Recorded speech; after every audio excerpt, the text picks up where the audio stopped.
Kilala sa kanyang pagkakahawig sa isang karakter na nagngangalang Sadako mula sa ring series na Soweco, binigyan ng palayaw ang Kuronuma Sadako ng kanyang mga kaklase, kahit na siya ay isang mahiyain at matamis na batang babae, malisyoso ang tingin sa kanya ng mga kaklase niya at palihis na babae, tulad ng kanyang katapat pananabik na makipagkaibigan at mamuhay ng normal. Likas na naakit si Sawako sa masayahin at palakaibigan. Si Shota Kazhaya ang pinakasikat na lalaki sa klase mula sa unang pagkikita nilang sa Wako ay humanga sa kakayahan ni Shuta upang maging sentro ng atraksyon at naghahangad na maging katulad niya. Naalala niya ang araw na nagkita sila sa seremonya ng pagbubukas ng paaralan. Tinulungan ni Sawako si Shuta na bagong estudyante noon. Sinabi niya sa kanya ang daan patungo sa paaralan na sinagot niya ng pasasalamat kasabay ng isang matingkad na ngiti. Ito ang unang pagkakataon na may mumiti at nagsabi salamat sa kanya sa halip na ang karaniwang dami nang sorry. Mula sa araw na yon nagsimula ang kanyang paghanga sa kanya. Ang guro ay naghahanap ng mga voluntaryo upang tulungan siya sa bakasyon ng tag-init upang ayusin ang mga klase. Gaya ng dati, walang gustong tumulong at si Sawako lang ang lumabas para tumulong. Sabi ni Shouta, Sawako lang daw kung sino ang gumawa ng lahat ng gawain ay hindi patas. Para dalhin niya ang pasanin ng lahat ng mga gawa, tinanggihan ng mga tao na gawin. Nagulat at natuwa si Sawako at the same time dahil napansin ni Shouta ang kanyang trabaho sa lahat ng oras na ito. Sabi niya na tutulungan niya ang guro at nang matapos ang klase nag-announce si Shauda na nagsasabing isang pagsubok ng katapangan ang gagawin at sinabi sa buong klase na lagdaan ang participation form. Dinidiligan ng Suwako ang mga halaman nang dumating ang isang matandang kakilala niya at tinanong kung kamusta ang kanyang friend-seeking mission. Kahit na walang update tungkol dito, sinabi sa kanya ni Soko ang tungkol kay Shauta na napakasigla, ang kabuuang epitom ng pagiging masayahin at kasiglahan. Sa kanyang pagtataka, nakatayo doon si Shauta at narinig ang lahat. Mabilis niyang sinabi na isang papuri. Sinabi sa kanya ni Shauta na sabihin ang kanyang isip ayon sa gusto niya at hinimok siya na pumunta sign para sa pagsubok ng tapang. Dalawang batang babae na nagngangalang Yano at Yoshida ay tinatalakay kung gaano ito magiging komportable kung si Sawako ay nagpanggap na aswang. Sinabi sa kanila iyon ni Sawako gusto niya lang makisama sa lahat at maging kaibigan, ngunit hindi niya kayang panindigan ang kanilang mga inaasahan dahil hindi siya makakita o makatawag ng mga multo. Tinawanan nila siya dahil ang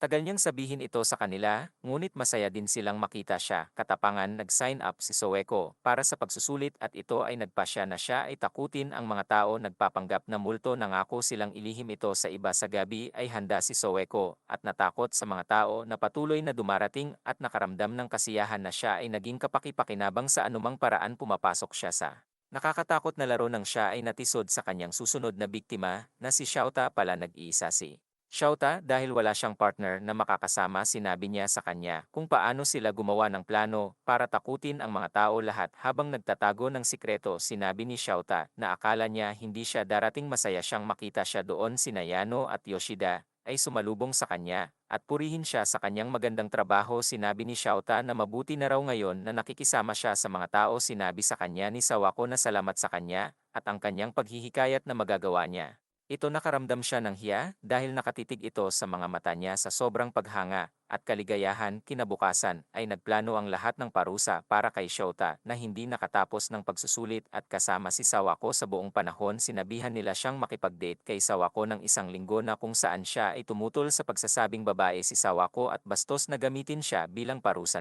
Aalala para sa kanyang reputasyon, lumabas si Sawako at sinabing walang kakaiba sa kanila at ang anino na iyon ay isang mabait na tao na nakausap pa ang isang tulad niya. Hinangaan niya ang kanyang integridad at pagiging masayahin at iyon lang ang dahilan kung bakit siya nakipag-ugnayan sa kanya. Umalis siya ng klase at nagsorry. Iniiwan ang lahat na nakatulala ay lalabas siya upang tumulong ang kanyang guro na may mga klase sa tag-init. Naisip niya na ginamit siya sa kalungkutan, ngunit pagkatapos makilala si Shota gusto niyang makakita ng mga tao umiti sa kanya at makita siya tulad ng dati. Nakasalubong niya si Shuta sa labas ng school na naghihintay sa kanya. Inabutan niya ito ng matamis na nagsasabi na ang lahat ay nagsisisi. Noong isang araw umiyak si Saweko at nagsorry sa kanya. Masaya siya na kinausap pa siya ni Shuta at mumiti sa kanya ng may kabaitan. She told him thanks. Sabi ni Shuta siguro hindi niya naintindihan ang nararamdaman niya, ngunit ito ay magiging mahusay kung maaari silang magkita sa panahon ng tag-araw. Sumang-ayon si Sawako at naalala ni Shata ang panahong nagkita sila. Kasabay ng matingkad na ngiti si Sawako sa kanyang mukha, lalong lumaki ang emosyong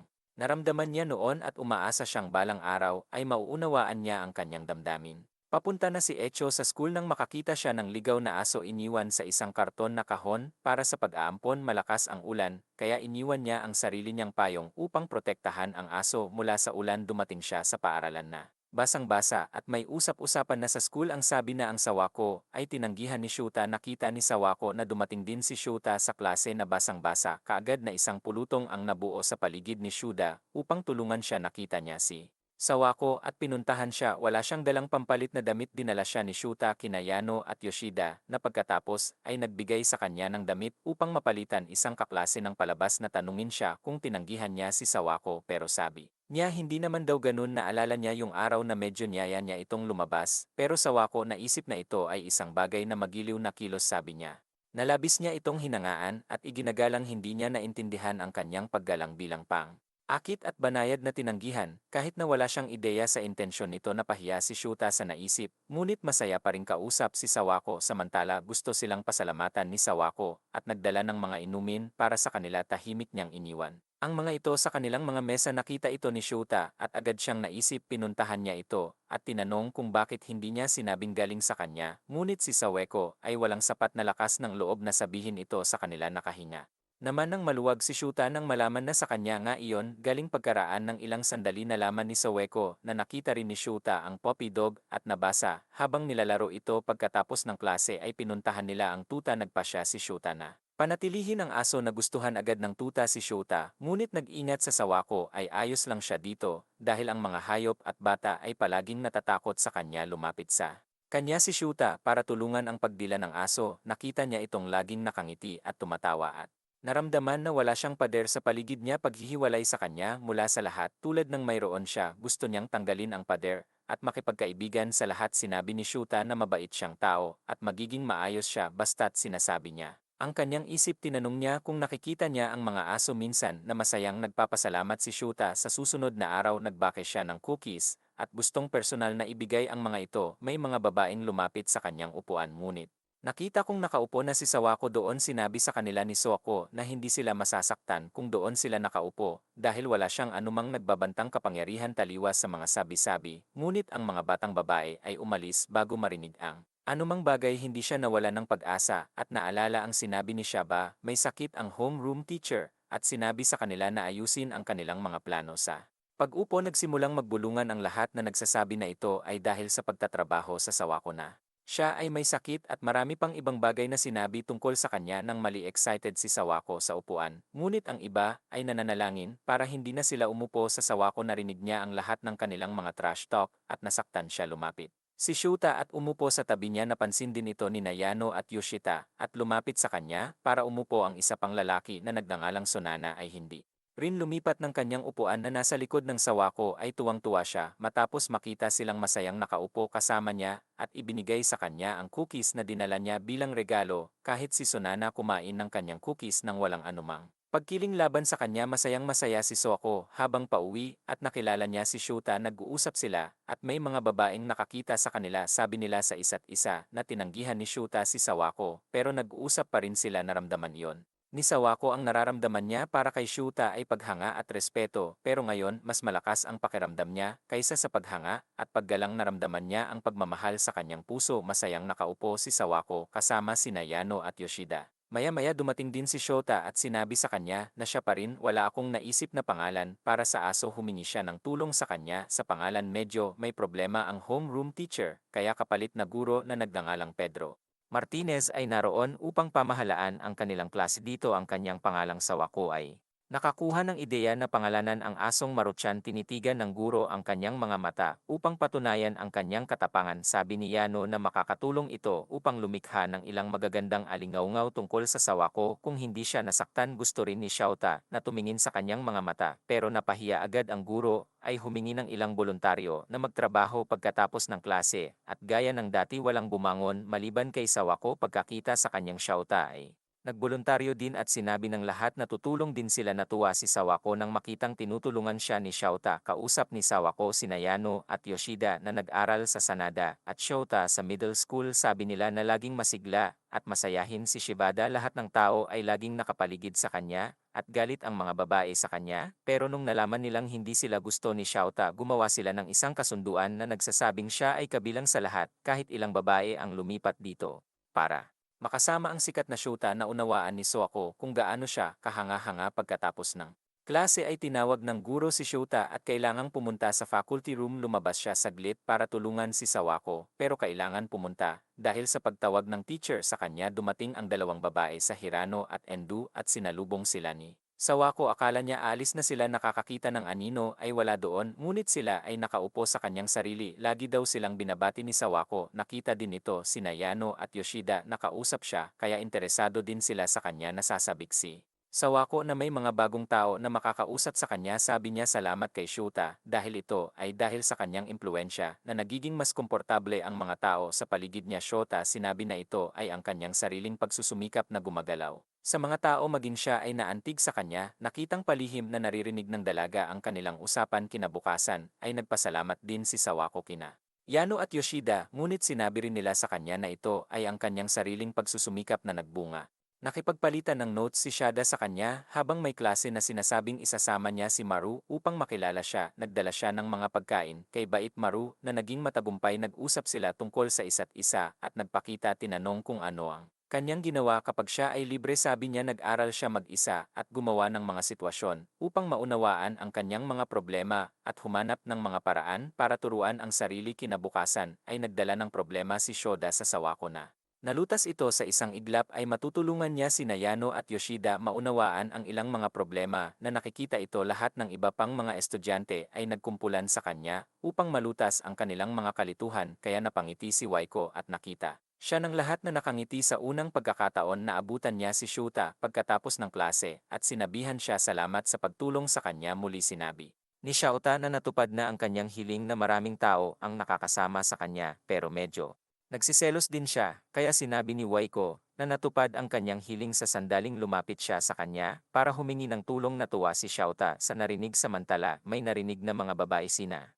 Yano at Yoshida. Pinag-uusapan sila ng masama. Ay hinarap nila sila. Nagtatanong kung sino ang nagkalat ng chismis tungkol sa kanila at kinuha ng isang batang babae ang pangalan ng Sawako. Tanong ng mga magulang ni Sawako sa kanya kung paano ang kanyang buhay paaralan. Sabi niya na ayos lang at naligo. Alam ng mga magulang niya na yon ang lagi niyang sagot. Ngunit sa pagkakataong ito ay maramdaman nila na talagang masaya siya. Napakasaya niya sa unang pagkakataon. Gumagawa siya ng mga alaala na hindi niya akalaing gagawin niya. Gusto niyang magpatuloy ang mga bagay na ganoon. Kinabukasan ay narinig ni Nayana at Yoshida ang ibang mga babae. Pinag-uusapan din sila ng basura. Hinarap nila sila at sinabi na hindi sila gaanong intense. Naisip nila ang oras ng kinuha ng dalaga ang pangalan ni Soeko. Sinabi niya sa kanila na ginagamit sila ni Sawako at sumigaw para tumaas ang kanyang kasikatan. Ngunit hindi sila naniwala sa alinman sa kanilang mga salita at tumawa. Ang akala nila ay kasama nila si Sawako.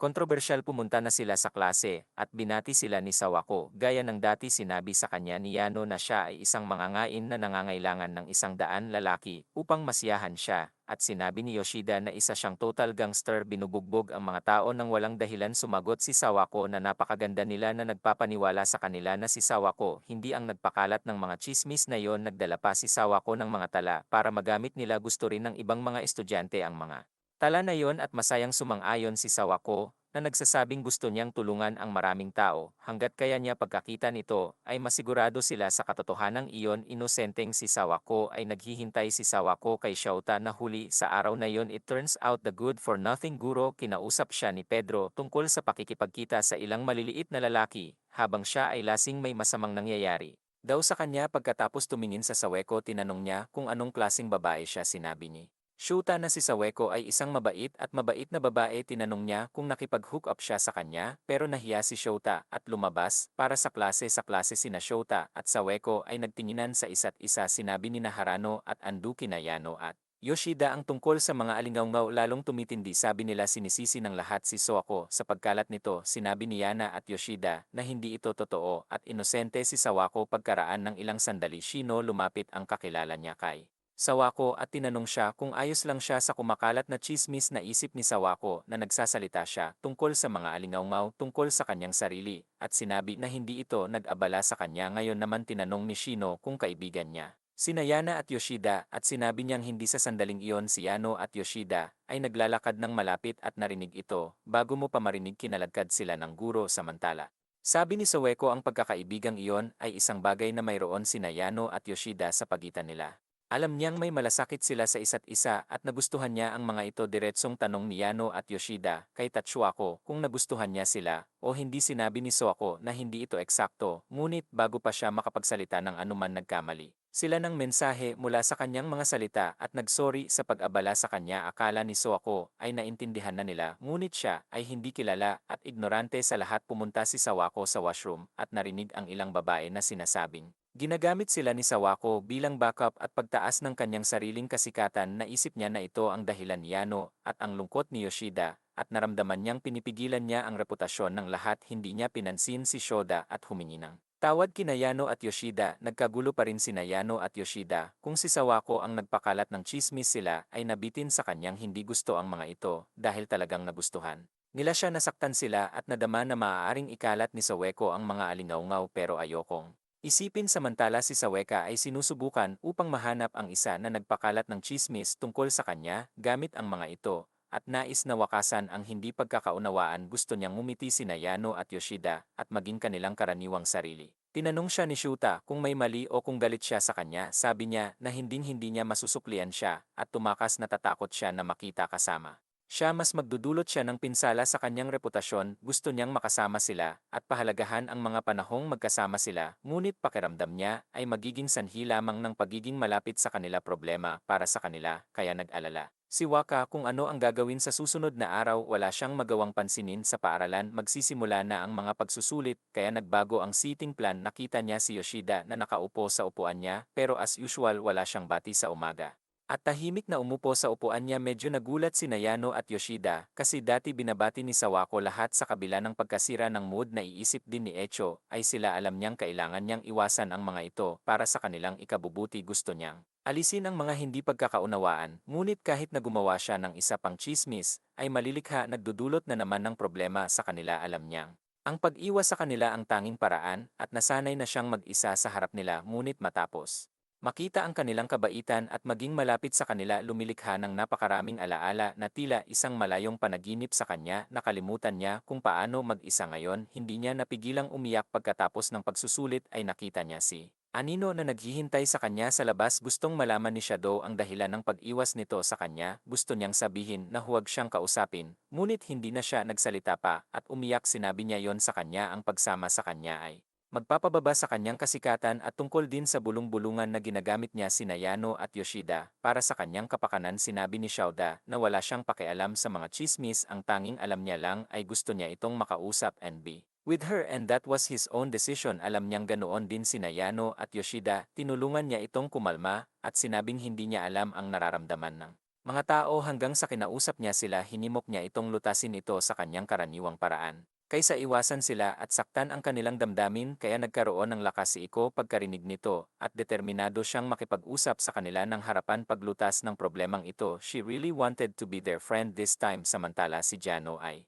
nakakaramdam ng lungkot iniisip si Sawako at ang mga bagay na ginawa niya para sa kanila pagkatapos lamang marinig ang kanilang isang panig na mungkahi sina Din Yoshida sino nagsabi sa kanya na maaaring maraming dahilan sa likod ng Sawako sinasabi na hindi niya gusto ang mga ito, ngunit walang iba si Sawako maliban sa kanila, kaya niya itong kausapin ang kanyang pagkalat ng mga chismis tungkol sa maaaring magkamali sila sina Yano at Yoshida ay nagkita at nag-usap tungkol sa kanilang mga kalituhan hindi pa rin nila alam ang sinabi ni Sawako tungkol sa hindi nila pagiging kaibigan o ang dahilan kung bakit hindi niya nagustuhan ang mga ito gusto rin nilang. Malaman kung bakit siya humingi ng tawad sa kanila kanina isang bagay ang sigurado may malasakit sila. Sa kanya, kahit na hindi nila iniisip ang nakaraan na maaari silang maging kaibigan sa kanya, tinuring nila siyang kaibigan, kaya kinakabahan si Waka iniisip kung paano niya sasabihin ang lahat kina Yano at Yoshida naghintay siya sa restroom stall at inipon ang kanyang mga iniisip bago siya makalabas ng stalls narinig niyang pinag-uusapan siya ng ilang babae, kasama sina Yano at Yoshida lumabas siya ng stall at sinabing mali sila hindi niya ginagamit ang mga ito o shoutef para sa kanyang Sariling kasikatan at sila ay mabubuting babae, tinulak ng dalaga si Sawako sa mga dingding at sinabing kung ang tinutukoy niya ay ang delinkwenteng babae at ang kalapating mababa ang lipad ng paaralan. Sawako ay hindi palaging nag-iisa tulad nito. Ngunit hindi rin siya sikat, nakikisama lang siya sa lahat, pero nagbago ang lahat matapos magkamali si Sheena, her name as Saidako. Since then, mula kindergarten hanggang sa kanyang high school, maraming chismis ang pumalibot sa kanyang pag-iral. Hindi siya kailanman nalungkot o naabala sa kanila, ngunit ngayon pagkatapos marinig ang mga naturang paratang kay Yano at Yoshida, hindi maganda ang pakiramdam niya. Nagprotesta siya sa unang pagkakataon na nagsasabi na ang mga chismis na yon ay hindi totoo. Nagsisiksikan ang buong klase sa labas ng banyo dahil daw sa away. Narinig ito ni Shota at sinabi niya kay Yano at Yoshida na si Sawako ay lumalaban ng husto para sa kanila. Dali silang lumapit sa banyo at narinig ang usapan nila. Kinatok ng babaeng iyon si Sawako at sinabi sa kanya na siya ang isa na nagpakalat ng mga tsismis na yon. Kahit na tinanggihan ni Sawako ang pagkalat ng mga tsismis na yon, she kept on saying na wala rin siyang silbi gaya nila. Sabi niya yun lang ang dahilan. Si Nayan at Yoshida ay kaibigan niya, ay gusto lang nilang magsaya at ngayon naiinip na sila sa kanya. Nakipaglaban din siya sa kanila para mapabilib si Shouta, ngunit ito ay walang silbi kaya dapat manatili na lang siyang mag-isa gaya ng dati at hindi na nila siya guguluhin pa. Sabi ni Stuayko na wala silang alam at ang dahilan kung bakit sila kasama niya sa lahat ng oras na ito ay dahil sila ay mabait at mabubuting tao. She admired them so much na hindi naman o simpleng pagsamba na naramdaman niya sa kanila. Mahal na mahal niya sila. Narinig ni Yano at Yoshia ang lahat ng ito and came to her rescue. Sinabi nila na walang paraan. Ipinakalat ni Soeko ang mga chismis na yon at sinabi sa kanila na umalis Yoshida banta ng dalaga na hindi na muling pagtutuunan ng daliri. Kaya sinabi sa kanila ni Echo na hindi niya alam ang mga tsismis na yon. Naisip niya na malapit siya sa kanila ay nagdudulot ng mga problema sa lalong madaling panahon na naalis niya ang mga hindi pagkakaunawaan. Ilang paraan o ibang problema ay palaging darating sa kanila. Hindi niya gustong mawala ang kanilang reputasyon kaya gusto niyang lumayo sa kanila pero gusto pa rin niyang maging kaibigan. Sabi niya na siya ay pagiging makasarili. Ngunit hindi niya maaaring baliwalain ang pag-ibig at kabaitang ipinakita nila sa kanya at pumikit sa lahat ng bagay. Mahal na mahal niya sila at gusto niyang maging kaibigan. Niyakap siya ni Yana at sinabi iyon sa kanya. Ang pag-iwas sa kanila ay hindi kailanman naging mabuting desisyon. Ayaw niyang malayo siya at iwasan sila. Hindi rin niya pinansin ang mga tsismis. May malasakit sila sa kanya at naging mga kaibigan na niya mula sa simula. Sigaw sa kanya mula sa labas na solve na ang lahat at nakaramdam ng saya para kay Sawako. Pinag-uusapan pa rin ng mga tao kung paano nagpakalat ng chismis si Sawako, pero tumabi si Shota at sinabing ang mga alinggaungaw ay alinggaungaw lamang at walang paraan na ikinalat sila ni Sawako dahil sila Yano at Yoshida mismo ay pumanig sa kanya. Nabash din niya yung grupo ng mga babae niya. Sinasabing kinasusuklaman niya ang mga taong nagkakalat sa mga masasamang chismis. Naramdaman ng lahat na tama ang sinasabi ni Shouto at sa wakas lahat ng hindi pagkakaunawaan ay nalutas. Nakuha ni Sawako ang mga kaibigan na gusto niya. Sa simula pa lang lumabas ang mga resulta at lahat ay nagawang mabuti. Dahil sa mga tala ni Sawako, nakita nila siya sa ibang liwanag at ang mga bagay ay nagiging mas mabuti para sa Sawako. Shota na damana siya ay makakakuha ng mas kaunting oras na mag-isa kasama Sawako dahil kina Yano at Yoshida, pero minsang nakita niya itong nakangiti ng husto sa kanya. Nakaramdam siya ng saya na dumating si Shino at binati siya dahil natupad ang kanyang hiling at pagiging kaibigan. Yano at Yoshida tuwang-tuwa si Soko na kasama ang kanyang mga kaibigan at masaya rin sila na naging kaibigan nila siya. Samantala kinakausap ng blonde na babae kanina ang sarili. Nakikita ang kaawa-awang kalagayan ng babaeng bully. Sinasabi na walang paraan ang Shaubat ay pupunta. Parang babaeng gumagawa ng problema. Nasa bahay niya si Soko nagluluto at iniisip lahat ng magagandang bagay na nangyari. Kumain sila ng ramen noong isang araw ngunit sarado ang tindahan. Kaya kailangan nilang bumawi sa pagkakaroon ng tsaa. Tuwang-tuwa pa si Soka upang gumugol ng ilang oras sa kanyang mga kaibigan at malaman ang tungkol sa kanilang mga gusto at hindi gusto. Biglang nagring ang phone at sinagot ito ng mama niya. Laking gulat niya nang malaman niyang may mga kaibigan si Sueko at tinawag nila siya. Sabi nila Sueko pumunta at kasama sila ni Raymond ngayong gabi bilang paraan para makabawi sa isang araw. Tuwang-tuwa si Sawako at tinanong ang kanyang mga magulang kung maaari siyang pumunta. Tuwang-tuwa din ang kanyang mga magulang nang makita ang kanilang anak na babae. Tunay na nakangiti. Pagkatapos ng mahabang panahon pumunta si Sawako sa isang ramen shop kasama sina Yano at Yoshida. Nasiyahan sila sa kanilang pagkain nang biglang nakita ni Sawako si Sonata. Ang tindahan pala ay sa ama ni Sanata at sa taas din sila tumira. Pumunta sila sa kwarto ni Sonata At tumambay ng ilang oras may tawag si Yana mula sa boyfriend niya at namangha si Sawako nang malaman na si Yana ay ganoon lumaki para magkaroon ng boyfriend. Pumasok si Sonata sa silid at tinanong niya kung nagde-date sila ni Yoshida na pangitinang. Bahagya si Sanada at sinabing para silang magkapatid. Pagkatapos nito, marami silang napag-usapan at nagsaya na unang pagkakataon para sa Sawako. Hindi siya nagkaroon ng pagkakataong makasama magkakaibigan na ganito dati. Ang bawat sandali ng laway ay isang mahalagang alaala para sa kanya na gusto niyang pahalagahan ang buong buhay niya doon. Sinabi niya na dapat tawagan ni Saweko si Shuta dahil hindi nila maaaring hayaan si Senada na magkaroon ng harem na ito. Mag-isa lang siyang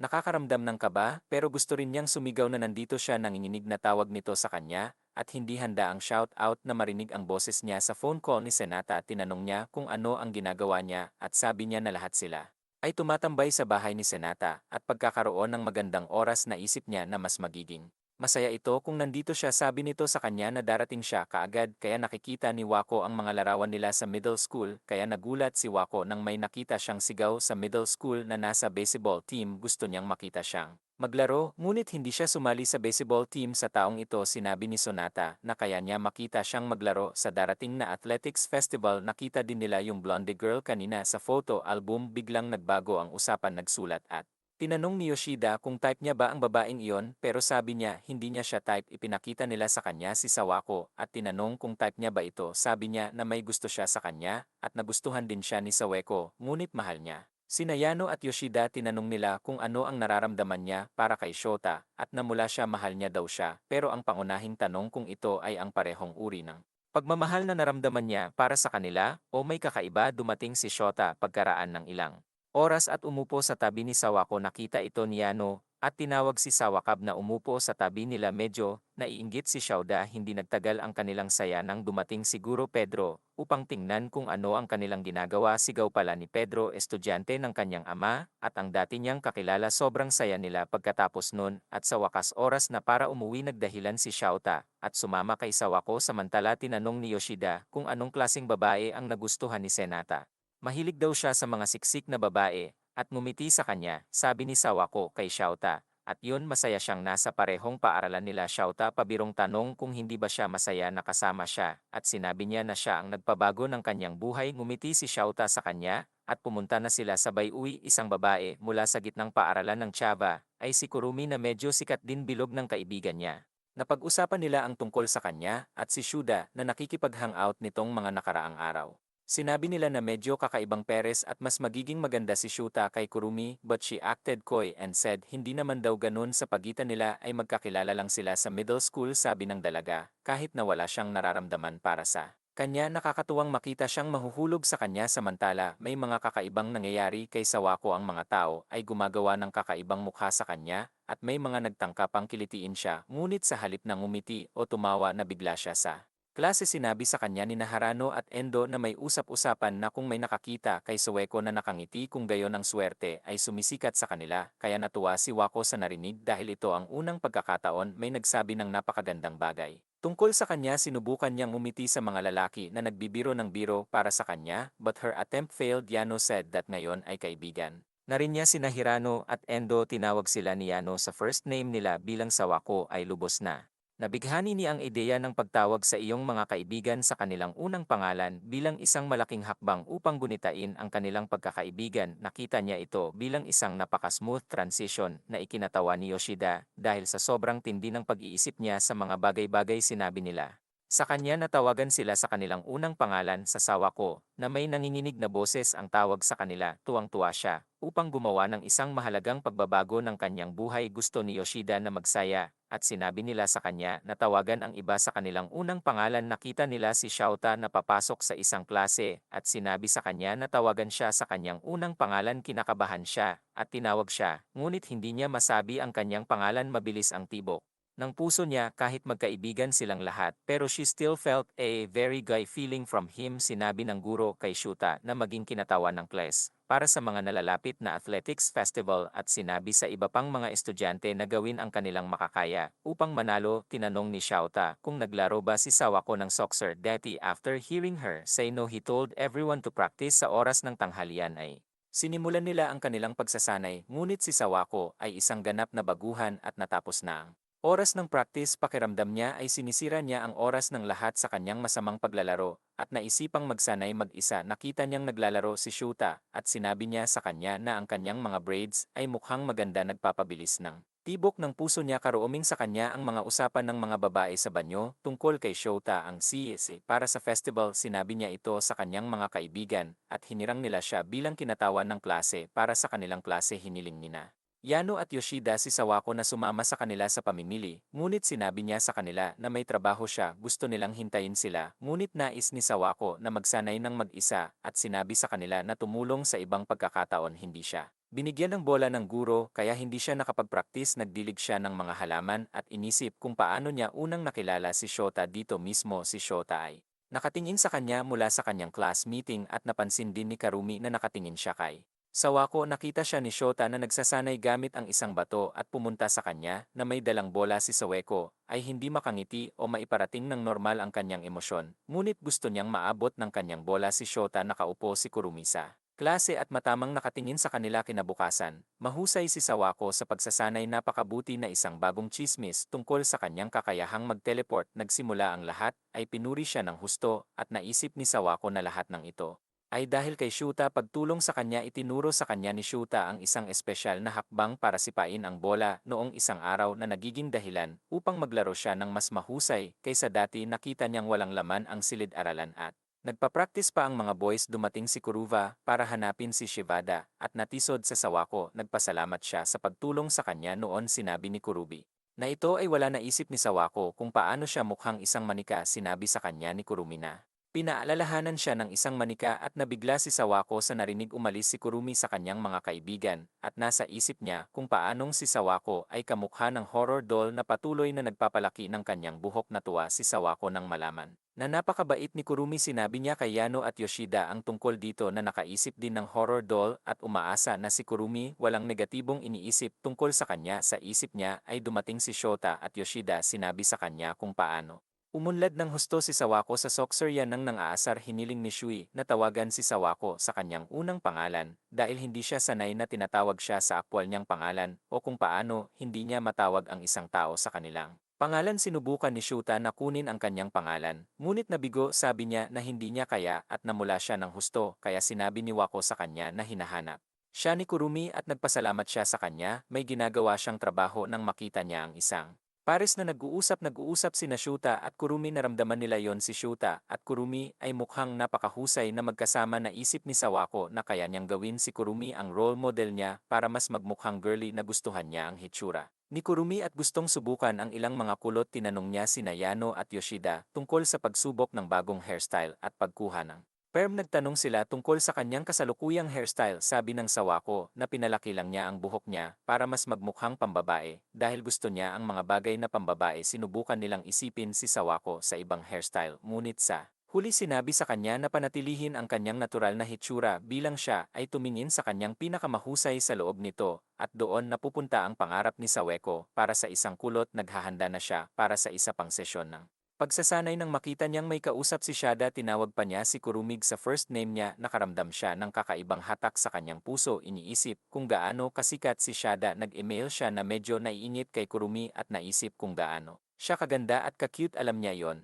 Kahit na sinubukan niya ang kanyang makakaya, hindi siya kailanman magiging kasing ganda ni Kurumi. Naalala niya kung paano hindi makuha ni Xiaoto ang pangalan niya, pero ang dali niyang sinabi kay Kurumi. Hindi niya alam kung mayroon siyang espesyal na tao o kung tumatawag sa isang tao sa kanilang unang pangalan, ibig sabihin espesyal sila. Kakaibang acting ang naglalaro sa puso niya. Nakita siya ni Shauta at nagulat siya. Wala siyang masabi at nanatiling nakatingin sa kanya. Napatulala rin siya, nakatingin sa mata niya at sinubukang tawagin ang pangalan niya. Ngunit bago niya makuha ang kanyang pangalan, naputol si Karume at tinawag siya. Tinanong niya kung pwede ba siyang sumali sa usapan nila. Pawis na pawis si Sawako at kumilos si Kurumi para hilahin siya pataas. Na antig si Sawako sa kanyang kabaitan at naging fan niya. Sinabi niya na kaibigan siya ni Saweko at gustong makipag-usap sa kanya ng kaunti. Nagulat si Saweko sa narinig mula sa araw na yon. Maraming beses na sinalubong ni Kuruming si Saweko Marso na laging tumatawag kay Saweko para kamustahin o kamustahin lang ng walang dahilan. Natuwa at kinakabahan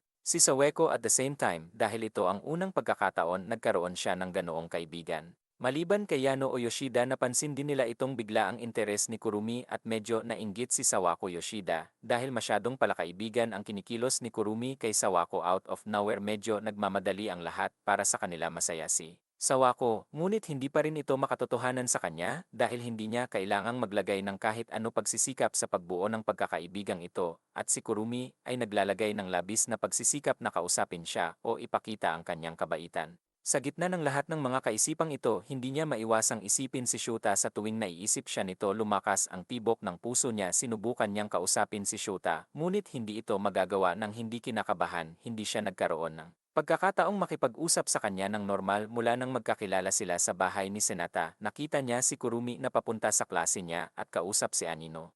Parang natural sa pagitan nila at nakita niyang sinasabi pa ang pangalan ni Kurumi na isip niya. Kung makakausap niya si Shoda ang ilan ay natural na tulad ng Kurumi at putulin ang awkwardness na ito sa pagitan nila natisod niya si Kurumi na masyadong palakaibigan sa kanya at tinanong kung may bumabagabag sa kanya sinabi niya sa kanya na hindi siya nakakapagsalita ng normal sa Anino nang hindi kinakabahan sabi ni Kurumi normal lang daw dahil mabait si Anino para makipag-usap kahit kanino at hindi maganda ang pakiramdam niya kung may hindi ka siya sa class she made bitchy backhanded. Comments parang walang espesyal na ibig sabihin, kahit kausapin siya ni Anino bilang siya likas na mabait sabi nito sa kanya na matagal na niyang kilala si Shouta para malaman ito tungkol sa kanya na hindi nakuha ni Sawako ang mali siya mula sa kanyang mga komento at nag-iisip lamang ng positibo tungkol sa kanila she told her na parang close na close sila ni Shouta na sinabi ni Karuma na magkaibigan lang sila. Sinabi ni Saiko na naintindihan na niya ngayon at isa-isang gagawa ng hakbang para lapitan ang Shabada. At mawala ang awkwardness na ito sinabi niya sa kanya na gusto niyang maging katulad niya at umalis ay naiinis na si Kurubi dahil ang kanyang mga nakakalason na salita ay hindi nagpapahina sa kanyang espiritu samantala sabi ni Yoshida kay Yano na. Kilala niya si Kurumi mula middle school ngunit may hindi tama sa kanya sinabi niya kay Yano ang tungkol sa insidente mula sa middle school kapag dinadala ni Kurumi ang mga babaeng mahilig sumigaw para iset up niya sila sa kanya, ngunit ang bilang ay unti-unting tumaas at inis na inis ni Yoshida nakita niyang umaarte si Kurumi at sinasabi sa lahat na hindi sila dapat mag-away para sa Shuda at sinabi sa kanila na huwag magtapat ng kanilang nararamdaman para kay Shota ginagawa siyang yano ng lahat sabi niya naiintindihan niya kung anong klaseng babae si Kurumi at kung ano ang kanyang ginawa sa gayon nagdidilig si Aka ng mga halaman at naisip. Si Shuta nakita rin niya si Sawako sa malalim na pakikipaglaban at tinawag siya nito. Hindi nila alam kung ano ang sasabihin sa isa't isa, pero di nagtagal na hulog sila sa usapan sinabi sa kanya ni Shota ang tungkol sa asong si Maru at kung paano siya. Lumaki sabi niya na magpapagawa daw siya ng bahay at tinanong kung gusto niyang makilala siya sumang-ayon siya na masaya na nakita ni Kurumi ang lahat ng ito sa inis niya. Ay pinutol niya ang usapan nila gaya ng dati nalaman ni Soko na hindi Kurumizawa ang kanyang unang pangalan at sumigaw na hindi siya tinawag sa pangalan niya biglang nagdulot ng ginhawa sa kanyang puso sinama ni Kuruma si Sawako under the pretensive girl talk sinabi niya sa kanya na may gusto siya at gusto niya ng tulong na sasabik at kinakabahan si Sawako ngunit gusto siyang tulungan sinabihan siya ni Kuruma na huwag mag-alala bilang ang taong gusto niya ay kilalang kilala niya sinasabi niya sa kanya na gusto niya si Shouta sinabi ni Ruumi kay Suaka na gusto niya si Shouta at pinahahalagahan ang tulong na iniaalok niya kahit na saglit na nabigla si Suaka para sabihin ang kahit anong pupuntahan ni Kurumi pero pinigilan siya ni Saweko sinabi niya sa kanya na hindi niya siya matutulungan tinanong ni Kurumi kung hindi ba siya nababagay kay Shauda o kung naisip niya kahit sino pa ay mas magiging angkop kay Shauda sinabi ni Saweko na hindi ito ang kaso kahit na gusto niya ang kanyang makakaya upang suportahan siya. Ngunit hindi niya nagawang suportahan siya ng buong puso kasi inisip din niya na someone special si Shouta she was trying her best para hindi masaktan ang damdamin ni Kurumi. Ngunit sa pagkakataong ito, ipinakita ni Kurumi ang kanyang tunay na kulay sabi niya kay Suaka na iniinis siya at dapat siyang umatras nararamdaman na ang pagkakaiba nila sinabi niya sa kanya na huwag isipin ito bilang isang espesyal na bagay habang nagsasalita si Shouta ang kanyang anino ay likas na mabait at nakikipag-usap sa kahit kanino kaya walang dahilan dapat isipin ni Soko ang kanyang sarili bilang isang espesyal na tao sa kanya sinabi niya na hindi ito makatarungan para makuha niya ang atensyon niya nang hindi man lang kailangang gawin at isang kasing ganda at sikat sa kanya kailangang maglagay ng labis na pagsisikap tumakbo siya palayo pagkatapos tumalo ng basura iniiwan ang Sawako sa malalim na pag-iisip sumunod na araw ay ang athletic festival at handa na ang Sawako kasama ang kanyang mga kaibigan. Para sa laban nakita siya ni Xiaota at binati siya ng swerte inisip din siya ng lahat bilang isang good luck.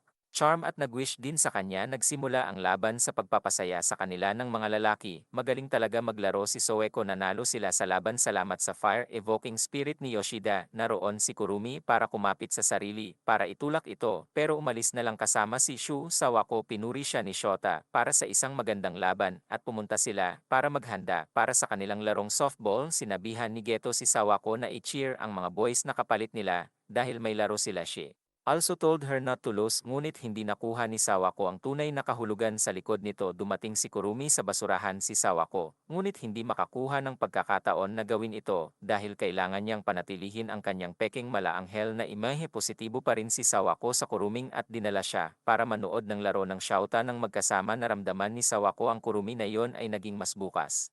Tungkol sa kanyang tunay na sarili sa harap niya at nakita niyang kaibig-ibig siya inis pa rin ni Kurumi sa kanya at sinabi sa kanya na huwag siyang tawagin sa kanyang pangalan pasimple siyang sumugod sa interaksyon ni na Shota at Sawako samantala kinikilala ng mga lalaki si Sawako bilang isang mabuting babae at pinuri siya sinasabing nakikisama siya sa lahat masaya si Shadow na maganda ang usapan nila tungkol sa kanya pero medyo na-tense nang sabihin ni Sanita sa lahat ang tunay niyang pangalan na.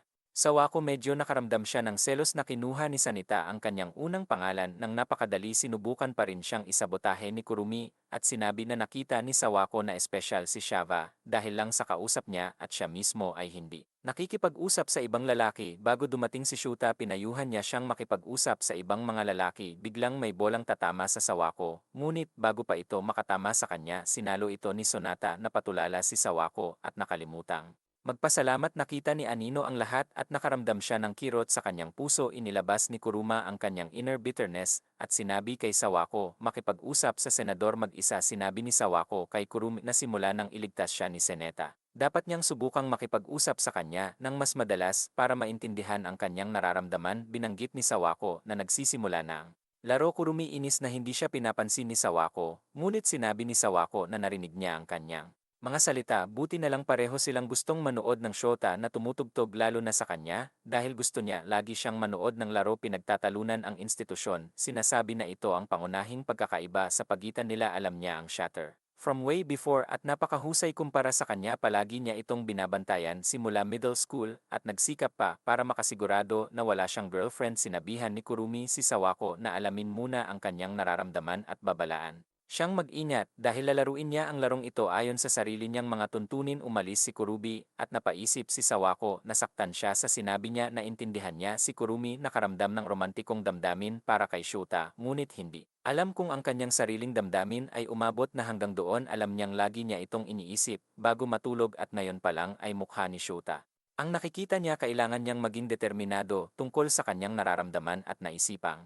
Kausapin si Sonata dumating si Harano at hiniling na sumama sa kanila para i-cheer ang girls volleyball team napansin ni Shuta ang mga mata ni Saweko kay Sanada at tinanong kung gusto niya siya sinabi ni Sadada na gusto niya siya bilang isang kaibigan at hindi na kailangang mag-alala si Shuta inamin ni Shuta na gusto niyang siya ang nag-ipon si Sawako Kurumi ay hanggang sa kanyang maruruming laro at bahagyang kinuha ang schedule ni Shuta tanong ni Sawako kina Yano at Yoshida upang suportahan siya sa pag-unawa sa kanyang mga damdamin at umalis na naunawaan ni Yano ang nais niyang sabihin nakita niya si Kurumi malapit sa locker at nagtanong kung may alam siya ang mga kumakalat na chismis tungkol sa kanila inosente si Kurumi at sinabing hindi siya naniniwala sa kanya sinabi sa kanya ni Yano na totoo ang mga chismis tungkol kay Yoshida ngunit pinalaking ginagawa ang kanyang pagdududa na ito ay isang taong nakakakilala sa kanila mula pa noong middle school at nagustuhan si Shota sinabi niya na ang taong iyon ay kamumuhian ni Shuta kung nalantad sila sinabi ni Kurumi na hindi niya masisisi ang sinuman walang patunay sinabi lang ni Yano na si Sawako ay isang matigas na baliw at ipaglalaban niya ang ulo pumasok si Sonata sa locker room at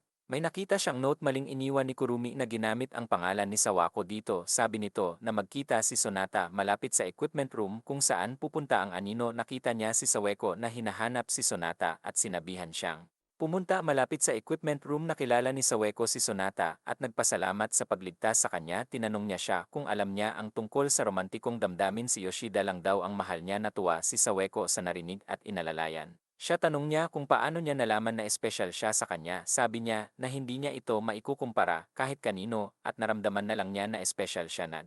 Uusat sila sa isa't isa habang papunta si Shoto sa equipment room si Kurubi ay naghihintay sa kanya at nag-alok na tulungan siya. Sinabi niya sa kanya ang mga kasinungalingan na si Sawako ay umiibig kay Sonata at nagsinungaling siya tungkol kay Sawako. Nagsasabi sa kanya na mayroon walang paraan na makakadate niya si Shota. Lumapit sila sa kwarto at nakita silang masayang nag-uusap. Sinabi ni Kurumi na dapat silang pasayahin, ngunit sa kanyang pagtataka ay hindi tumayo si Shota. Nakita niya ang eksena sa harap niya, kaya narinig ni Wako yun, ngunit hindi makapaniwala sa kanyang pandinig. Sa isang segundo tinanong niya sila kung anong chismis ang pinag-uusapan nila. Yano told her that it is ang chismis tungkol sa kanilang pagiging delinkwente at isang kalapating mababa ang lipad at ang pagkalat ni Saweko sa kanila. Hindi alam ni Saweko ang mga chismis na yon. Narinig niya ang tungkol sa bulong-bulungan patungkol sa pagiging boss niya sa kanila at sumigaw ng pagiging alipin niya, ngunit hindi iyon ipinakalat ni Kurumi. Sinabi niya sa kanila na maaaring ito ay isang hindi pagkakaunawaan. Kung hindi, bakit naman si Kurumi ang magpapasinungaling sa kanila ng mga ganyang bagay? Nagsimulang magsabi si Yano na ito ay dahil si Kurumi ay isang tulala. Na inis si Kumumi at tinanggap iyon siya ang nagpakalat ng mga chismis na iyon. Hindi niya gusto kung paano naging hadlang si Soko sa kanyang paraan. Gusto ko siyang mapag isa tulad ng dati nang walang suporta ni Yano o Yoshida. Hindi niya nagustuhan na hindi kailangang ilagay ni Soako pagsisikap sa paggugol ng oras kasama si Shoto, ngunit kailangan niyang magsikap ng husto. Sinabi niya sa kanya, nagalit siya sa kanya. Laking gulat ni Soako nang marinig siyang magsalita ng ganoon. Napaisip siya kung lahat ng oras na magkasama sila ay hindi totoo. Tinanong niya kung hindi sila magkaibigan. Sinabi sa kanya ni Kuruvi na hindi sila kailanman magkaibigan at isang harapan lamang mula sa simula. Napaiyak si Saweko sa narinig at sinabi ni Yoshida kay Kurumi na itigil na ang mga ganyang bagay. Sinabi ni Kurumi na hindi niya gagawin ang kanyang mga paraan dahil walang masama sa paggamit ng tao. Sabi niya ginagamit din siya ng mga tao, kaya bakit hindi niya rin magamit at itapon ang mga ito. Sinabi ni Yano kung hindi niya babaguhin ang kanyang mga paraan pagkatapos sasabihin niya kay Shota ang lahat ng ginawa niya. Sinabi ni Kurumi na wala siyang pakialam. Nauna silang umalis sa Sawako at Kurumi. Sinabihan ni Kurumi si Sawako na mauna at mag-ipon ng awa mula sa Shota. Sa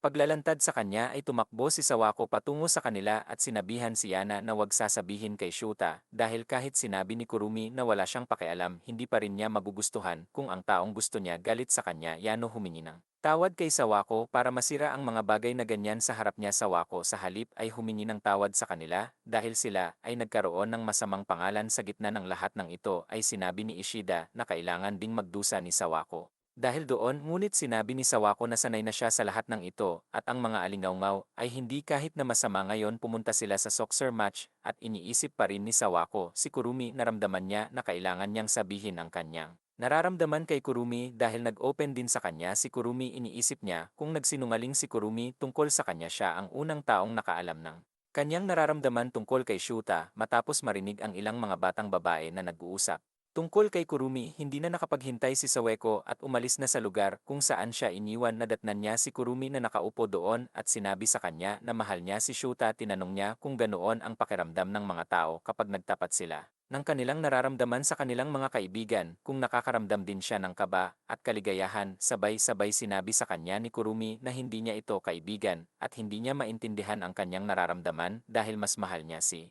Shota kaysa sa kanya. Sinabi sa kanya ni Sawako na ang cute daw niya sa pag-ibig. Sabi ni Kurumi kahit na mas maganda at mas maganda siya sa kanya, hindi siya nilingon ni Shota at alam niya na sinabi niya na galit siya sa kanya at umiyak sa ilalim ng puno. Nang makitang umiiyak si Kurumi, umiyak din si Sawako at sinubukang patuyuin ang kanyang mga luha. Hindi nakuha ni Kurumi kung bakit nakikiramay pa rin si Sawako sa kanya. Pagkatapos ng lahat ng iyon ay tinanong niya siya kung sinabi niya ang tungkol sa kanyang nararamdaman kay Shota at kung nagde-date sila ngayon, kaya itinanggi ni Waka na hindi niya alam ang sasabihin o kung paano sabihin ang tungkol sa kanyang nararamdaman sa kanya dahil wala siyang kausap. Ilang araw lang ang nakalipas. Sinabi ni Kurumi na walang pakialam si Shoda sa mga bagay na yon dahil sa mga mata lang niya hinuhusgahan ang isang tao nang walang pakialam sa mga chismis o anumang bagay. Nakikita niya ang isang tao kung ano ang tao. Dagdag pa ni Saiko, napakabait niya at isang nakapapawing pagod na tao. Nagsimula sila ng buong pag-uusap tungkol kay Shauda, kanyang mga katangian, hanggang sa napagtanto ni Kurumi ang mga ito ay nalihis sa pangunahing paksa. Sinabi sa kanya ni Soko na wala siyang iba to talk about this. Bumangon si Karumba at sinabi yun ngayon ay nagkaroon pa ng hindi pagkakaunawaan si Shota na gusto niya siguro Pedro. Sinabihan siya ni Soko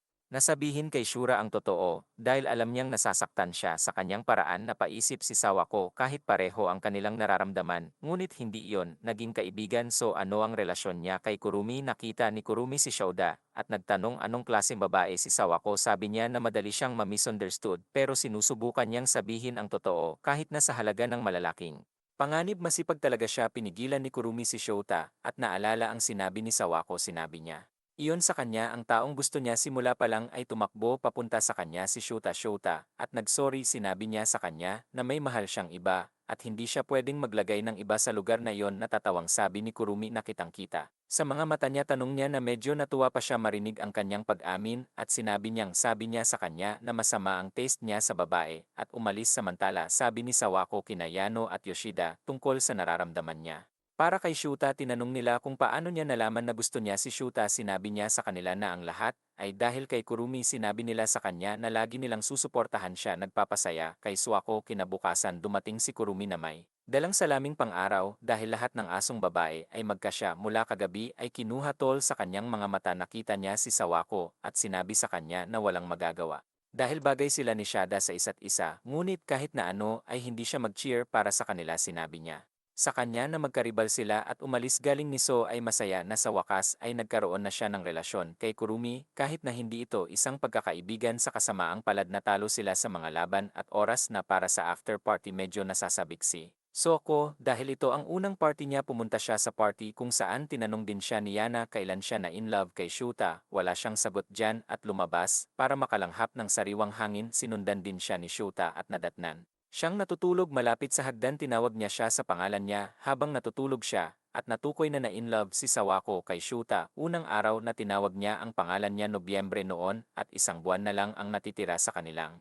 semestre. Pumasok si Yoshida at binati si Sawako sa kanyang masayang paraan. Pumasok din si Shuta para batiin sila dahil nakita siya ni Sawako na naka-blazer sa unang pagkakataon. Nakita niya itong nagniningning sa bilog ng kaibigan at inisip kung paano ang kanyang paggalang at ang paghanga sa kanya ay naging pag-ibig. Pumunta sila sa klase at nakita nila si Yano na frustrated sa paglipas ng boyfriend niya. Obsessive behavior. So ako naisip na dapat mahal na mahal ni Yana ang boyfriend niya upang tiisin ang gayong pag-ugali mula sa kanya. Maya-maya ay sumama na rin si Sonata sa kanila at sinabihan siya ni Yoshida na gising na dahil pupunta siya sa gabi para maglaro. Pumunta si Yoshida sa bahay ni Sonata at sinabi sa kanyang ama na siya ay tutulong sa tindahan around years. Sabi ng tatay niya na magiging mahusay kung siya ay kanyang anak na babae at mumiti si Yoshida. Pumunta siya sa kwarto ni Sonata at nakita niya itong nagbabago ngunit ito ay wala para sa kanya. Tinanong niya siya kung ano ang gusto niya at sinabi niya na kahit ano ay maayos maliban sa mga message coupon. Bago umalis sinubukan niyang tanungin siya tungkol sa bagong taon ngunit hindi na kumpleto ang pangungusap at umalis. Ngunit nakuha ni Sonata ang ideya kung ano ang gusto niyang itanong sa gabi. Nakatanggap si Senada ng tawag sa telepono ngunit walang masyadong sinabi. Kinabukasan ay tinanong ni Yoshida sinasawa ko at Yano kung gusto nilang mag-shopping kasama siya. Dapat boyfriend niya si Yana kaya lang sumama si Wako sa kanya. Malapit na pala ang kanyang kaarawan at gusto niyang bumili ng regalo para sa kanya. Binili nila ang kanyang regalo at titig na titig si Yoshida sa isang palda. Gusto daw niyang baguhin ng kaunti ang kanyang estilo. On her way Sawako asked her if she likes someone. Once dead crush daw ni Yoshida na mayroon siya sa mahabang panahon pero may gap sa pagitan nila at tinatrato lang siya ng tao bilang kapatid. Naisip ni Sawako na Sanada ang sinasabi niya rito. Sinabi niya na kailangan niyang magbihis at ipakita sa kanya na siya ay isang potensyal na interes. Kaya tinanong siya ni Aka kung Senata ba ang sinasabi niya dito. Sinabi niya na ang nagustuhan niya ay sa kanya talaga Kuya Toru at alam din yon ni Sonata. Samantala sinabi ni Sanada kay Shouta ang tungkol sa pag-uwi ng kanyang kapatid sa susunod na linggo. Gusto niyang sabihin kay Yoshida ang tungkol dito pero hindi siya pwede sa klase. Sina Yoshida at Sawako ay nakatingin sa mga palda pagkatapos sabihin sa kanya ni Shouta na bilhin ito tuwing bagong taon. Aksidenteng sinabi ni Yoshida na baka wala si Toru sa oras na yon upang makita siya at napahiya. Biglang pumasok si Yano na sugatan ang pisngi. Nakipaghiwalay siya sa kanyang kasintahan at siya ay sinaktan siya bilang isang resulta. Kaya iko napagtanto na maraming panig ang isang relasyon. Hindi niya alam noon ilang sandali pa ay lumabas na ng klase si Sonata at sinundan siya ni Shouta. Sinabi niya kay Sonata na sabihin kay Yoshida ang bagay na yon. Napagtanto ni Sonata na maaaring ito ay masyadong madrama para makita ni Yoshida ang kanyang kapatid nang walang alam. Samantala kinuwento ni Yoshida ang mga plano niya kina Yano at Sa wako na nag-uugat sa kanya sa gabi pumunta si Sonata sa bahay ni Yoshida para sabihin sa kanya ang isang bagay ngunit sinabi niya sa kanya na umalis sa takot na mabunyag ang kanyang regalo. Hindi masabi ni Sonata sa kanya ang bagay na gusto niya to say Sawako was very excited for today dahil ito ang unang pagkakataon siya ay nananatili sa bahay ng isang kaibigan para sa isang sleepover siya at si Yana ay dapat manatili sa bahay ni Yoshida para sa sleepover at pasayahin si Yano. Nakuha ni Sonata si Yoshida sa paaralan at may gustong sabihin sa kanya ngunit bago niya magawa iyon naagaw ang atensyon ni Yoshida kina Yano at Sawako. Pinag-uusapan nila ang tungkol sa sleepover. Hindi nakuha ni Sonata na sabihin sa kanya sa huli at sinabi lang sa kanya hindi pumunta sa kanyang bahay sa susunod na 2 araw. Nagulat si Yoshio sa narinig at medyo naguguluhan. Iniisip kung ano ang ginawa niya para magalit siya. Naalala niya na pinalayas siya kagabi para itago ang regalo sa kanya ngunit ngayon ay hindi niya alam kung ano ang gagawin dahil ang kanyang kaarawan ay kinabukasan. Gusto niyang itapon ang regalo niya pero hindi niya magawa. Sinabi ni Yano na maaari silang pumunta sa kanyang bahay ngayon at ibigay sa kanya ang kanyang regalo dahil hindi niya hinarang ang kanyang pagpasok ngayon. Ipinadala ko ang kanyang bahay. Ang mga lalaki ay nagtipon upang pasayahin ang isang kaibigan na tinanggihan ng isang babae. Tinanong ni Shouta kung sinabi niya kay Yoshida ang tungkol kay Toru. Sinabi niya sa kanya na hindi siya nakakuha ng pagkakataon, kaya sinabi niya sa kanya na huwag pumunta sa susunod na 2 araw. Bukod sa lagi niya itong nakikita tuwing bagong taon at parang hindi niya gustong makilala siya si Yoshida, at ang lahat ay pumasok sa kanyang silid sa oras na iyon. Anino si Sasawaka at ngumiti sa kanya. Sabay silang umupo at naglaro. Pababa na si Sonata at sinabi ni Yama kay Yoshida na sundan siya. Tinanong niya ito kung galit ba ito o galit sa kanya. Sinabi niya na hindi ito ang kaso ngunit maaari rin siyang masaktan kung pinalayas niya siya ng ganoon. Sinabi niya sa kanya na huwag magalit tungkol doon dahil ito ay kapritso lamang. She asked him kung ano ang gusto nitong sabihin. Kanina may sinubukan siyang sabihin pero biglang bumukas yung pinto at dumating ang kanyang kapatid na si Toru. Nakita siya ni Yoshida at tumakbo. Niyakap niya ito at ganoon din ang ginawa ni Toru kaya ngayon para tanungin siya kung bakit siya pupunta bukas pero sabi ni Toru na bumaba siya kanina at nagpa siyang pumunta ngayon. Nakita sila ng lahat at binati siya ni Shuta. Sinabihan ni Toru ang isang tao na pumasok sa loob at ito ay isang babae. Tinanong ni Yoshida kung siya ang kanyang kasintahan. Sabi niya at sinabi sa kanila na ikakasal na sila. Namuti sandali si Yoshida. Ipinakilala ni Toru ang kanyang kasintahan sa lahat at sinabi sa kanya na si Yoshida ay tulad ng kanyang maliit na kapatid na babae. Matapos ang mga pagbati sinabi ni Shota na umalis na sila. Bago umalis ay hiniling ni Shoda kay Senada na huwag masyadong mag-alala dahil hindi niya kasalanan ang sinabi ni Sonata na ayaw niyang madepress si Yoshida. Ngunit tiyak na naramdaman niya ito sa sandaling ito. Napagtanto ni Chata na dapat ay gusto niya si Yoshida. Magiging maalalahanin ito tungkol sa kanya sa bahay ay normal ang kilos ni Yoshio at walang sinabi tungkol kay Toru. Sinubukan ni Yano na tanungin kung ayos lang siya pero sinabi lang niya na kailangan niya silang batiin. Kinabukasan ay natulog na sila at sa umaga nakita ni Saweko si Yoshida na naghahanda at nakita niyang nakahawak sa palda na gusto niyang isuot. Saglit na naghanda siya sa kanyang karaniwang damit ng walang sinasabi. Saweko na pagtanto niya na maaaring hindi siya nakatulog buong gabi. Umalis sina Saweko at Yano pagkatapos magpaalam kay Yoshida. Sigaw ni Saweko. Iniisip kung paanong wala siyang magawa para tumulong upang aliwin ang kanyang kaibigan sa mahirap na oras na ito at sinabi sa kanya ni Yano na nasa isang bangka silang lahat. Sa pagkakataong ito ay narinig ni Yoshida ang tawa mula sa bahay at inisip kung ayos lang sa kapitbahay ipaalam sa kanya upang barge sa kanilang pamilya. Oras na isip niya ang kanilang pagkabata at naisip ang kanyang kagustuhang maging nobya ni Toru. Alam niyang hindi matutupad ang kanyang hiling at umalis. Hindi na pinapunta ni Yoshida ang kanyang bahay pagkatapos noon at iyon ang araw ng pag-alis ni Toru. Babalik siya sa bagong taon at sinabihan si Tsunade na sabihin kay Yoshida na pumunta ng mas madalas. Sa panahong iyon ay nagtataka si Soako kung si Yoshida ang nagbigay ng regalo kay Sonata. Nasa bahay niya si Yoshida at hindi marunong tumingin kay Sonata. Ngunit pumunta pa rin siya sa kanyang tahanan upang ibigay sa kanya ang regalo. Nakatayo si Sonata sa labas ng kanyang bahay at sinabi sa kanya na siya ay huli na dahil umalis na ang kanyang kapatid noong hapon. Sinabi niya sa kanya na alam niya at pumunta lamang dito para ibigay sa kanya ang kanyang regalo. Tinanong niya kung siya ay nagpapakita ng kanyang awa at pagiging maalalahanin dahil hindi niya sinabi sa kanya ang tungkol sa kasal para hindi na siya masaktan. Tinanong niya kung sa tingin niya ay wala na siyang pag-asa at hinugasan siya. Hinahabol si Toru ng napakatagal na panahon. Sabi niya, sinabi ni Yoshida na gusto niyang makita siyang umalis ngunit hindi niya magawa iyon dahil hindi ito ang kanyang lugar para gawin yon. Hindi siya na in love Sa kanya to get her heart broken sinabi niya yun ng personal gumaan ang loob niya na ganito ang nangyari at ngayon ay maaari na siyang sumuko sa kanya dito siya sinisigaw na galit siya sa kanya at ibinato sa mukha niya ang regalo tumatakbo palayo sa lugar nakita ni Sonata ang regalo niya at mumiti sa susunod na araw sina Sawako at Yano ay muling nagbubulungan sa katotohanan na wala silang magawa para sa kanilang kaibigan hindi man lang nila alam kung matigas ang kanyang kinikilos o malalim lang sa depresyon. Nakita ito ni Shuta at tinanong kung ano ang problema pagkatapos pakinggan ang lahat sabi niya ayos lang na wala silang sinasabi minsan, basta alam mo lang na may mga taong nagmamalasakit sa iyo at nag-aalala para sa iyo ang tanging kaaliwan na.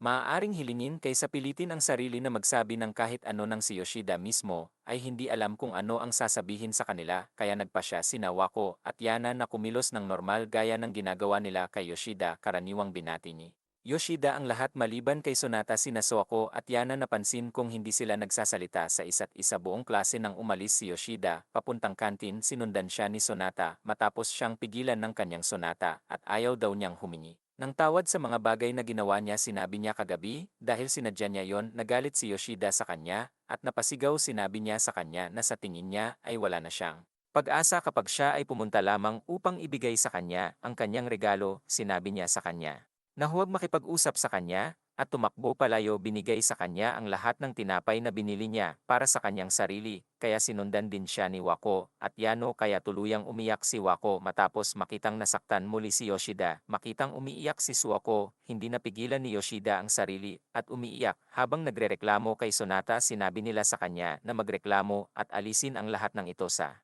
kanyang puso at inaliw siya pagkatapos ng araw na yon si Yoshida ay mukhang mas na-refresh na para bang nalampasan niya ang isang malaking pasanin sa kanyang puso madalas siyang magsalita at kumilos tulad ng ginagawa niya maliban sa hindi siya nakikipag-usap sa Canada parang hindi niya pinansin pero hindi pa rin sila nakakapag-usap sinabi ni Yoshida na kailangan niyang mag-party para maayos ang lahat pumunta sila sa karaoke at sobrang saya pauwi na sila at sabi ni Yoshida na maling inakusahan niya si Sonata para sa kanyang mga problema Yano said that kahit badmouth niya si Sonata buti na lang andyan siya para sa kanya kasi kung hindi hinayaan ni Ki na ilabas niya ang lahat sa kanya tapos hindi na makatayo si Yoshida kaya maagang nagtanong si Soko kung ano ang sasabihin niya kay Toru sa susunod na pagkikita niya sabi niya sasabihin niya mahal kita pero the next moment sinabi niya na nagbibiro lang.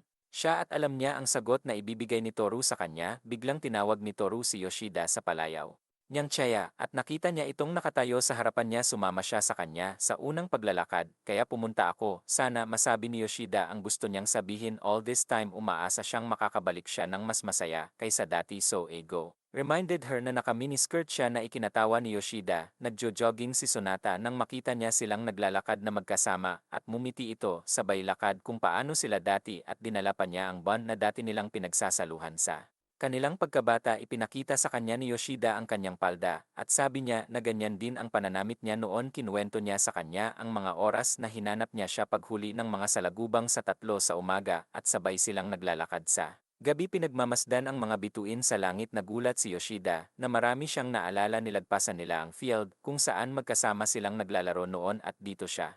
Pinaiyak ni Sonata tinanong niya kung napaiyak pa rin siya ngayon napahiya siya at naalala ang mga nakaraang araw pero sabi hindi na ngayon, pero marami pa rin silang pinagtatalunan ngumiti si Thor and said that was because they are very close at ito ay normal para sa dalawang tao na napakalapit madalas makipag-away tanong ni Yoshida sa kanya, bakit bigla na lang naisip niya ang kasal sinabi niya yon naramdaman niya lang iyon gusto niyang gugulin ang buong buhay niya kasama ang kanyang kasintahan bigla niyang sinabing I love you sa kanya at sinabi niyang mahal niya rin siya tulad ng kanyang naisip pero iba na ang kahulugan niya sa mga salita niya ngayon siya ay libre, at buong puso siyang binati sa kanyang bagong buhay na tagpuan ni Sonata si Toru na pauwi na at nagtanong tungkol kay Yoshida. Sabi nito sa kanya na inakay siya pauwi at binigyan siya ni Sonata ng tinapay na iniwan ni Yoshida. Sinabi ni Toru na medyo lumaki si Senata at pinakakasuhan niya si Yoshida sabi ni Sonata at ngumiti sa kanya bumalik siya para tingnan si Yoshida, ngunit sinabi ng kanyang ina na hindi siya bumalik na datnan niya itong Nakaupo malapit sa dagat kung saan sila huling naglaro ng magkasama. Bago umalis si Toru, sinabi niya sa kanya na alam niya ang tungkol sa kanya. Tinatawag si Toru na pumunta dito. Sabi niya na baka isipin niya na wala ng pag-asa. Ngunit sinabi niya na alam niyang gusto siya nito ng totoo. Umiyak si Yoshida at sinabihan siyang aliwin siya. Niyakap niya ito at umulan ng nyebe sa unang pagkakataon noong taglamig na iyon. Medyo maganda ang pag-set up ng panahon ng taglamig, and with that, natapos ang isa pang term exam. Masaya na ngayon si Yoshida at naging maayos naman ang pagbibiro niya kay Sonata. Pagkatapos ay sinabi niya sa kanila ang tungkol sa pagpapasaya niya sa kanya. May pamumula sa mukha pero sa kasamaang palad para kay Yoshida, hindi siya nakagawa ng maayos sa alinman sa kanyang mga pagsusulit at kailangang kumuha ng remedial classes. Narinig ito ni Shota at naisip na matatapos na ang remedial classes bago magpasko. Naisipan niyang mag-Christmas party kasama ng lahat. Na sinabi ni Yano kay Sawako na ito ang kanilang unang Pasko na magkasama. Tuwang-tuwa si Sawako na nagsimula siyang magpantasya. Tungkol sa araw, tinanong niya si Shota kung invited din siya. Sabi ni Shada na may ngiti sa labi na kasama siya sa lahat at ito ang unang pagkakataon na ramdaman ni Sawako na bahagi siya ng karamihan katulad nila at hindi isang tagalabas. Nasa klase siya nag-isip kung pupunta o hindi. Nakita siya ni Shuta sa klase at sinabi sa kanya na gusto niyang sumama siya, at sumama sa kanyang pagdinig nito. Sabi niya na gusto niyang pumunta, na may masayang ngiti sa kanyang mukha. Naghanda pa siya ng mga handmade na regalo para sa kanyang mga kaibigan at naisipang maghabi ng kung ano para kay Shuta. Sinimulan niya ang pagniniting ng cap para sa kanya na may malaking sigasig at gustong humingi ng permiso sa kanyang mga magulang, pero bago pa siya makapagsalita ang pananabik ng kanyang ama para sa kapistahan ng pamilya ng Pasko. Talunin siya nito. Sinabi niya sa kanya na isulat kung ano ang gusto niya para sa Pasko para makuha ito ni Santa para sa kanya. Nagpa siya siyang tanungin sila mamaya sa hapunan, ngunit sa hapagkainan nagsimulang magsabi ang kanyang ama kung paano siya isinilang sa panahon ng Pasko, ngunit sa halip ay ipinanganak siya sa bagong taon. Ginagawa siyang regalo sa Pasko para sa kanila at umiyak ng maalala iyon. Masyado siyang masaya na magkasama ang Pasko at walang puso si Sawako na sabihin sa kanya ang anuman. Sinabi niya sa kanyang mga kaibigan na hindi siya makakapunta dahil naghihintay ang kanyang ama para sa pista ng Pasko. Sabik na binigay pa niya sa kanila ang kanilang regalo at hindi makapagbigay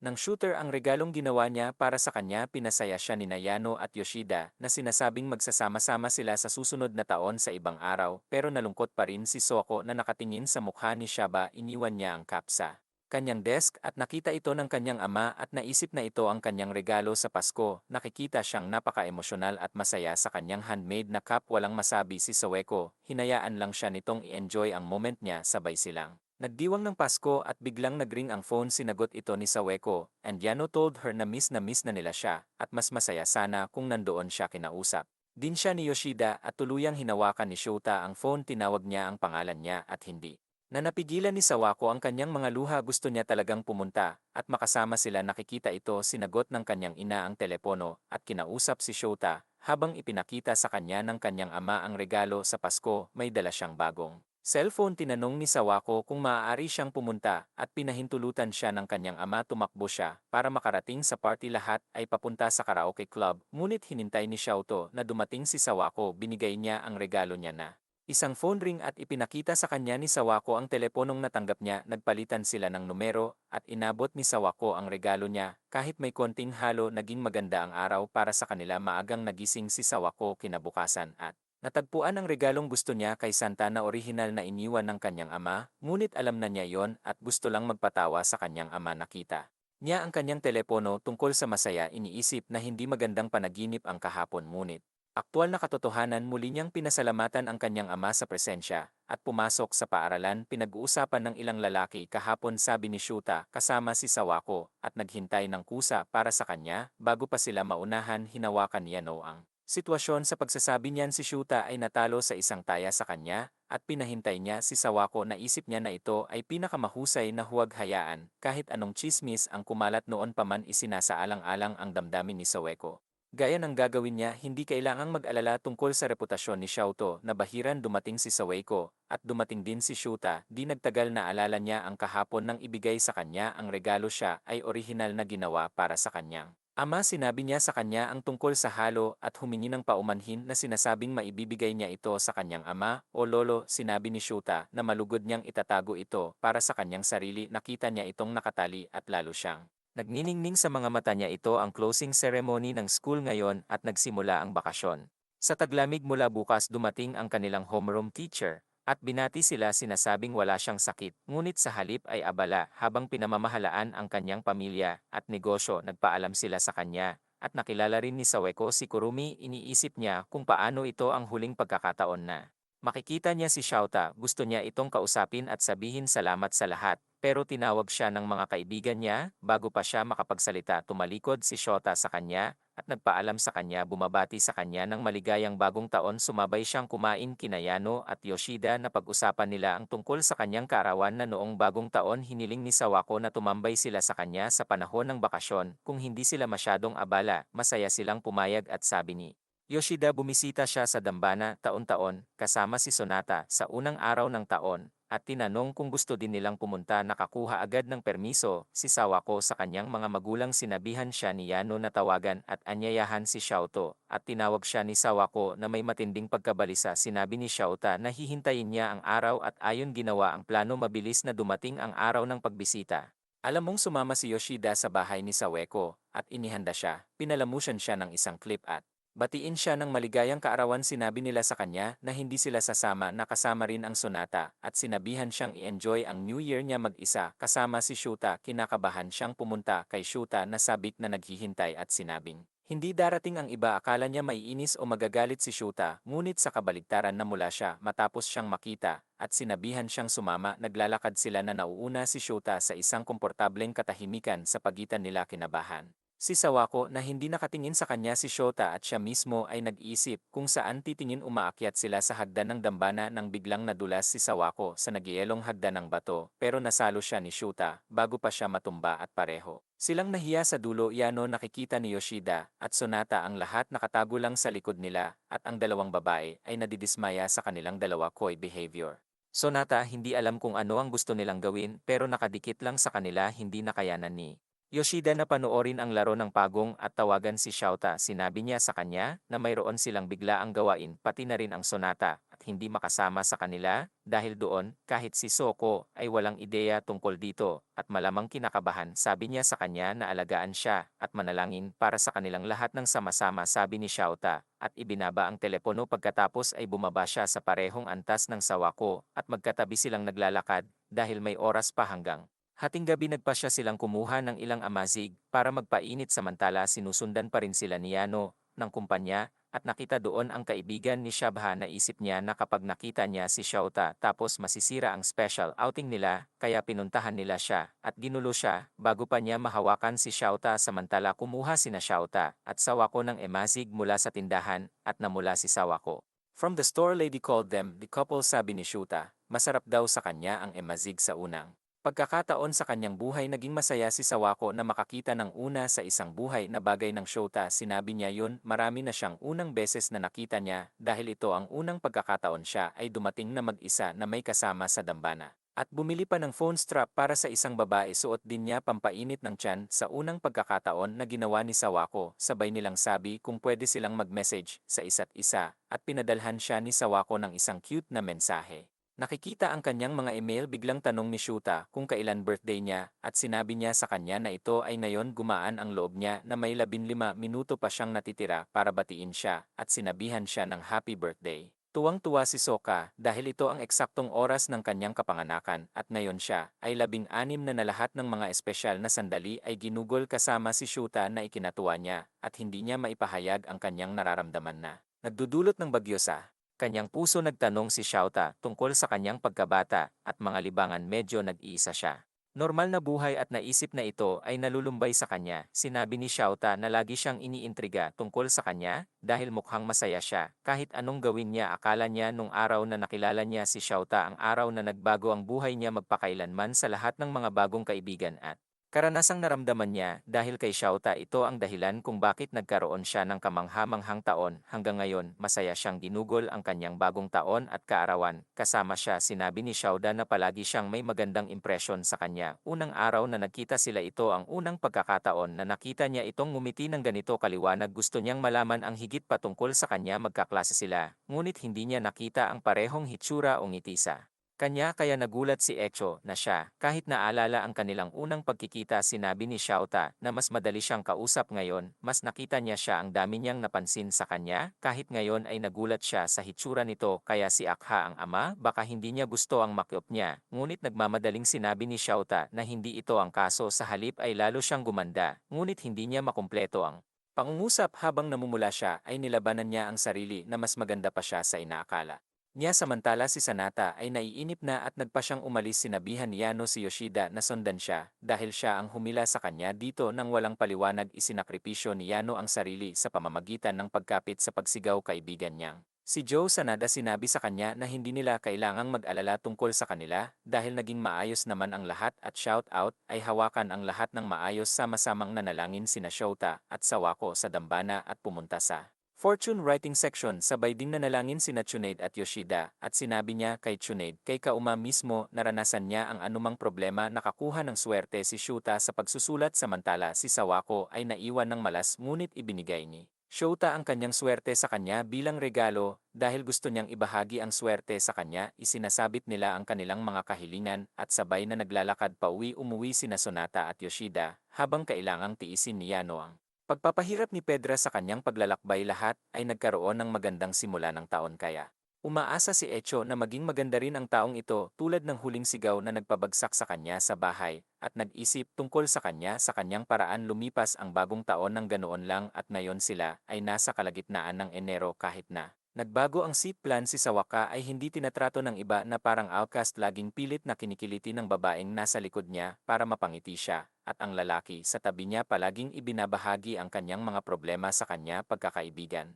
Nila ni Yano at malakas pa rin si Yoshida gaya ng dati nilang pinagsaluhan ang tanghalian at nakita ni Soako si Xiaoda na nakikipag-usap sa kanyang mga kaibigan na isip ni Soako na ang bagong taon ay nagdala sa kanila ng mas malapit kaysa dati ngunit. Ang mga bagong seating plan tila ginawa silang medyo malayo nakita ng mga kaibigan ni Shuta si Sawako at sinabi sa kanya na mukhang mas masayahin siya kaysa dati at nawalan ng trabaho si Shuta dahil marami na siyang kaibigan ngayon wala siyang sinabi na nakangiting. Nakatingin sa kanya malapit na ang Pebrero at kasama yon nasa kamay din ang araw ng mga puso sinabi ni Yano kay Sawako ang tungkol sa pagbili ng mga tsokolate medyo nahiya si Sawako sa narinig at tinanong si Yana kung bakit niya sinabi kaya sinabi. Ni Yano na napaisip siya binigyan ni Saweko ng tsokolate ang kanyang ama binanggit ni Saweko ang hininga ng kaluwagan sa katotohanan ay nabili na niya ang lahat ng kailangan para sa paggawa ng homemade chocolate gumawa siya ng mga tsokolate. Para sa lahat pero kahit papaano ang tsokolate ni Shonda ay lumabas na sobrang espesyal nang hindi niya sinasadyang gawin yon at ngayon ay nakaramdam siya ng hiya she wanted to give them to show that NC nakita ko siyang kumukuha ng chocolates.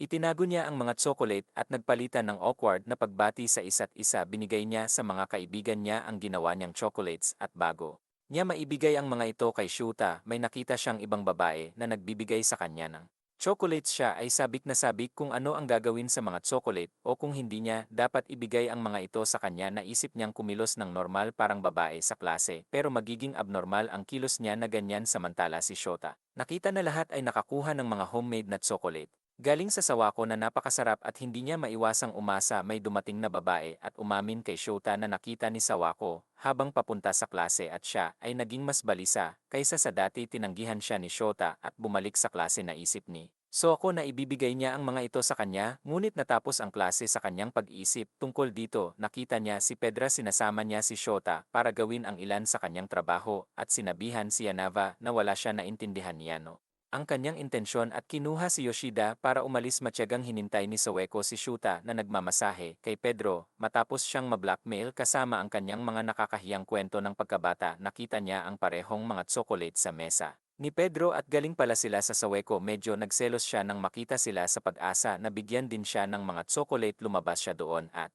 tinawagan siya ni Sawaka pero si Kurumi din sabay tawag sa kanya dahilan para magtago siya nakita niyang binibigyan siya ng chocolate pagkatapos nyon ay lumapit sa kanya si Kurumi at tinanong kung gusto rin ba niya itong bigyan ng mga chocolate she told her na hindi tumatanggap ng chocolates si Shuta maliban sa mga obligado kaya dapat sigurado. Siya sa kanyang intensyon bago ibigay ang mga ito sa kanya tumayo doon si Saweko pagkaalis ni Kurumi at naisip na ang kanyang intensyon ay hindi lamang sabihin thank you sa kanya pero yung chocolates na ginawa niya kumakatawan sa kanyang Tunay na nararamdaman para sa kanya hindi niya maibigay sa kanya ang mga tsokolete dahil hindi gaanong mababaw ang kanyang damdamin isang blonde na lalaki mula sa klase ni Kurumi nakita ko siyang nakatayo dala ang mga tsokolate at naisip na ito ay kagiliw-giliw na makita ang isang tulad niya gustong magbigay ng tsokolate sa huli ay hindi maibigay ni Saweko si Shu ang mga tsokolate na ginawa niya para. Sa kanya dumating at lumipas ang oras at sa wakas ay pumasok na sila sa kanilang ikalawang taon lahat. Sila ay magkaklase sa Sawako kasama sina Harano at Endo. Nakahinga ng maluwag si Sawako sa Shauto na yon kaklase din niya nakita niya siya sa klase at nag-good morning kinakabahang binati siya ni Saweko ng magandang umaga napansin ni Yano ang pakikisalamuha niya at naisip na may hindi tama nakita ni Sawako si Kurumi sa seremonya ng pasukan at naalala ang kanyang mga salita sinabi niya na tinanggihan siya ni Shota pero tinanggap pa rin niya ang chocolates niya dahil sila ay obligado. Tatanungin niya si Sawako kung hindi ba siya umaasa ng milagro kaya nagustuhan din siya ni Shauta ngunit wala siyang masabi rito naisip niya kung hindi mahilig makipag-date si Shauta o kung mayroon siyang nagustuhan ang pag-iisip na ang lahat ng ito ay nagdulot ng pinsala sa kaawa-awa ni Sawako at naisip niya na tama si Kurumi tungkol kay Shauta pagiging lahat ay napapansin niya na ang lahat at tandaan. Paanong hindi binigay ni Soko ang kanyang mga chocolate kay Shoveda bigo siya dahil pareho silang may nararamdaman sa isa't isa ngunit wala silang ginagawa tungkol dito at sa halip ay piniling magtampo nagsimula na ang mga klase at si Pedro pa rin ang kanilang homeroom teacher ang batang lalaki na umupo sa tabi ni Sawako ay ang parehong blonde guy mula sa dati nagpakilala siya bilang Sawako gaya ni Kento at masiglang nakipagkamay si Sawako ay naguguluhan sa kanyang napakataas na ugali hinawakan niya ang buhok ni Sawako at tumama sa kilay nito na bakat sa gulat dahil sa bigla ang paghawak niya nakita ito ni Shaba at nataranta rin sinabihan ni Kento si Sawako na huwag pumutok na parang matandang babae at tumawa oras na para piliin ang kinatawan ng class itataas na sana ni Sawaka ang kanyang kamay dahil parang walang ibang tao ngunit ibinaba niya ito the moment she saw Kento raising his hand sinabi ni Harano sa guro na si Saweko dapat ang environmental officer. Bilang siya ay ang karaniwang nag-aalaga sa hardin ng bulaklak sa paaralan ay naantig si Saweko nang makita ang Harano na iyon pansinin mo ang kanyang mga pagsisikap nang umiti ito ng husto sa kanya na napansin ng isang interesadong si Kento Saweko ay napagdesisyonan bilang environmental officer sa Kento bilang kinatawan ng klase nakita ni Shuta si Sawako sa dulo ng klase at mapait na paalam nakita siya ni Sawako na umalis at nagtungo sa hardin na alala ni Shota ang pagiging palakaibigan ni Kento kay Sawako at sinabihan ang kanyang mga kaibigan na umalis bilang siya ay manatili sa likod para sa isang bityano salamat kay Pedro dahil pinananatili sila sa parehong klase at sinabi niya sa kanya na i-enjoy ang kanilang oras na magkasama dahil sila ay tunay na magkaibigan bumalik siya sa klase at nakita niya si Xiaoto nakatingin kay Sawako mula sa bintana tinanong niya siya kung may gusto siya sabi niya na ayaw niyang sabihin kahit kanino kung sino ang nagustuhan niya ng hindi. Ipagtapat ang kanyang nararamdaman sa taong iyon umalis si Yano na naiintindihan ang kanyang nararamdaman at umaasa na naging maayos ang lahat para sa kanila bumalik si Suako sa klase pagkatapos ng trabaho at nakita si Shada na nakatayo doon. Tinanong niya kung may hinihintay siya at sinabi niya na naghihintay siya sa kanya. Sabi nito sa kanya na ang tingin niya sa sarili niya ang pinakamalapit sa kanya, kaibigang lalaki pero parang nagkamali siya tinanong niya kung naisip din niya maraming gustong sabihin si Soka ngunit hindi sapat ang isang pangungusap upang ipahayag ang lahat ng mga bagay na ramdaman niya ang sinabi ni Shuta sa kanya na huwag mag-alala dahil siya ang may kasalanan na ilagay siya sa isang random na sitwasyon umalis na siya na umalis sa Sawako sa klase nakita siya ng hunter na umalis at si Sawako nakatayo sa parehong paraan tumayo siya noong nakaraang araw natatawa niyang sinabi na kakaiba silang mag-asawa naguguluhan pa rin si Sawako sa nangyari noong nakaraang araw kasama si Shuta.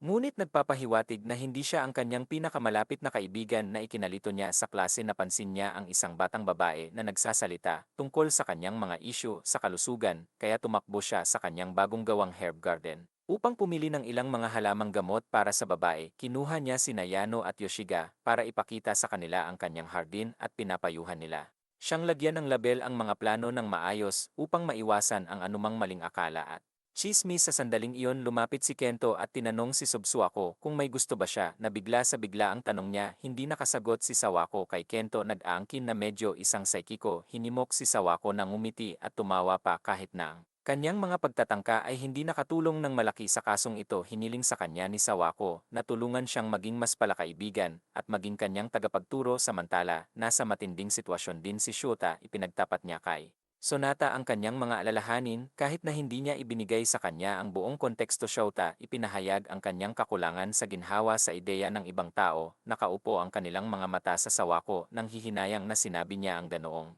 mga saloobin sa kanya na maaaring nakaistorbo sa kanya. Bumalik sa klase sina Saweko at Kento kung saan nagsimulang magbigay ng Saweko lessons at mumitisi.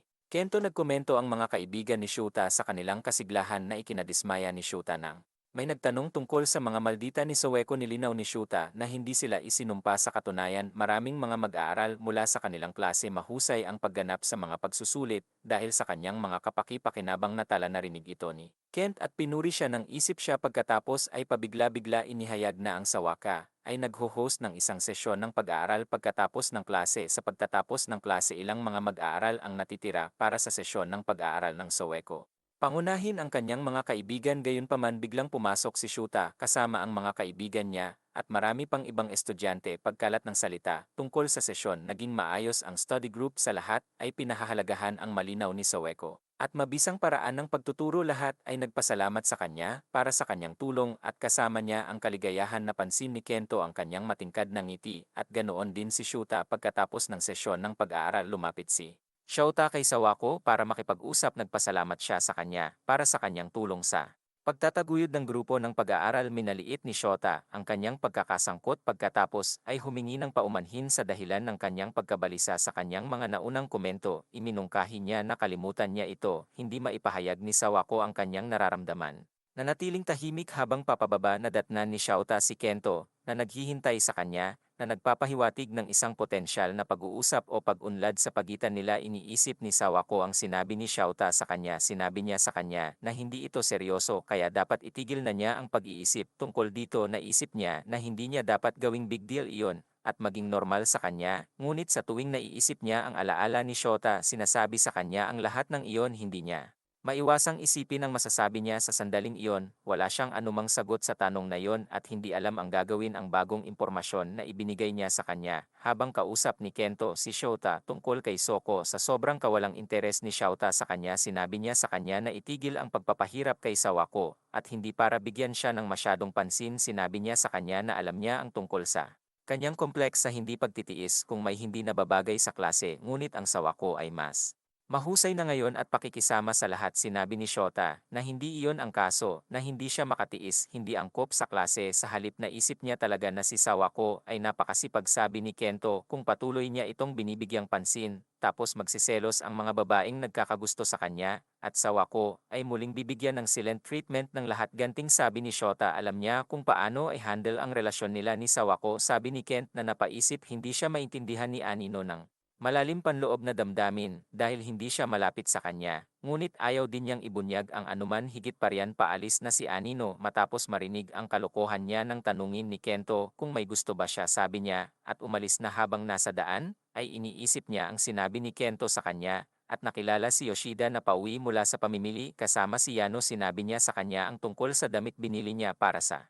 kasal ni Toru. Ngunit tinanong siya ni Sheva kung inaway niya siya sa Sawako. To be different, she said na magkaiba sila in a sense, dahil sa buhay ni Sawako, pagiging napakahirap kumpara sa kanyang sariling buhay. Nalungkot siya sa narinig at umalis. Sa susunod na araw, nakita niya si Sawako at may awkward na bati sa kanya at pinuntahan ang kanyang mga kaibigan. Naisip niya sa puso niya na iniiwasan siya ni Shota Yano. Nung nakita ni Yoshita lahat yun at kinaladkad, magtatanong si Sawaka tungkol sa awkwardness na ito sa pagitan niya at Shota. Tinanong niya siya tungkol sa kanilang pagtatagpo. Kahapon sinabi niya sa kanila ang lahat at pinagalitan siya ni Yana sa pakikipag-ugnayan sa kanya o pagbibigay sa kanya ng mga tsokolate. Sinabi niya kay Swako na bawiin ang kanyang takot at kumilos kasama si Shauta gaya ng dati. Susuportahan nila siya kahit anong mangyari. Pagkatapos nito, muli pumunta si A at sinipa si Shauta. Sabi hindi niya dapat pinaramdam kay Swako yun. Umiwas siya at umalis.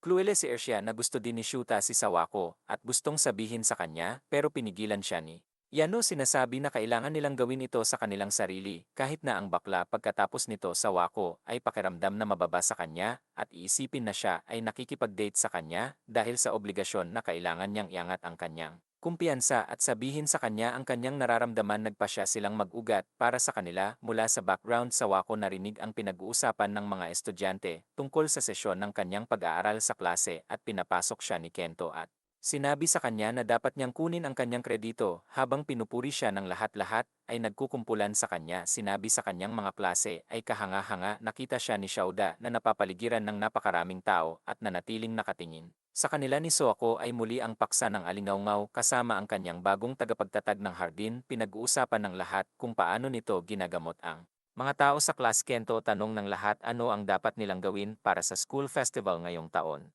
Gusto nilang magpasya sa isang tema, para sa pagdiriwang may nagmungkahi na dapat nilang simulan ang cave may temang Black Magic Cave ng Sawako. Dapat ding may banal na sulok kung saan pupunta ang mga tao at babasahin ni Sawako ang kanilang kapalaran. Naisip ni Yana na sumikat ng husto si Sawako kasama ang buong klase, kahit na ang mga mag-aaral sa unang taon ay kinikilala siya lahat ay bumoto at napagdesisyonan na ang Black Magic Cave ng Sawako magiging final deal at magtitimpla sila ng iba't ibang uri ng tsa kasama ang mga halamang gamot na pinatubo ni Sawako sa panahon ng kanilang pagpaplano. Nakita ni Shuta si Sawako at ang iba pa malapit sa kanyang hardin ng damo. Ngumiti ito sa kanya at sinabing maganda ito at umalis. Naramdaman iyon ni Sawako naging mas malayo sila sa isa't isa. Napansin ito ni Yano at sinabi niya kay Yoshida na ganoon pa rin ang ugali nila at naalala ni Yoshida ang kamaliang ginawa niya noong isang araw nang sabihin niya kay Shouta na ibang-iba sila sa isa't isa. Biro niya kay Yano na literal na papatay sa kanya kung alam niya iyon. Naisip niya ito at nagpa siyang lumapit kay Sonata para humingi ng tulong. Ito ang araw ng kasal ni Toru at dumating si Yano para ihanda si Yoshida. Pumunta siya sa kasal kasama ang pamilya ni Senanata at hilingin sa kanila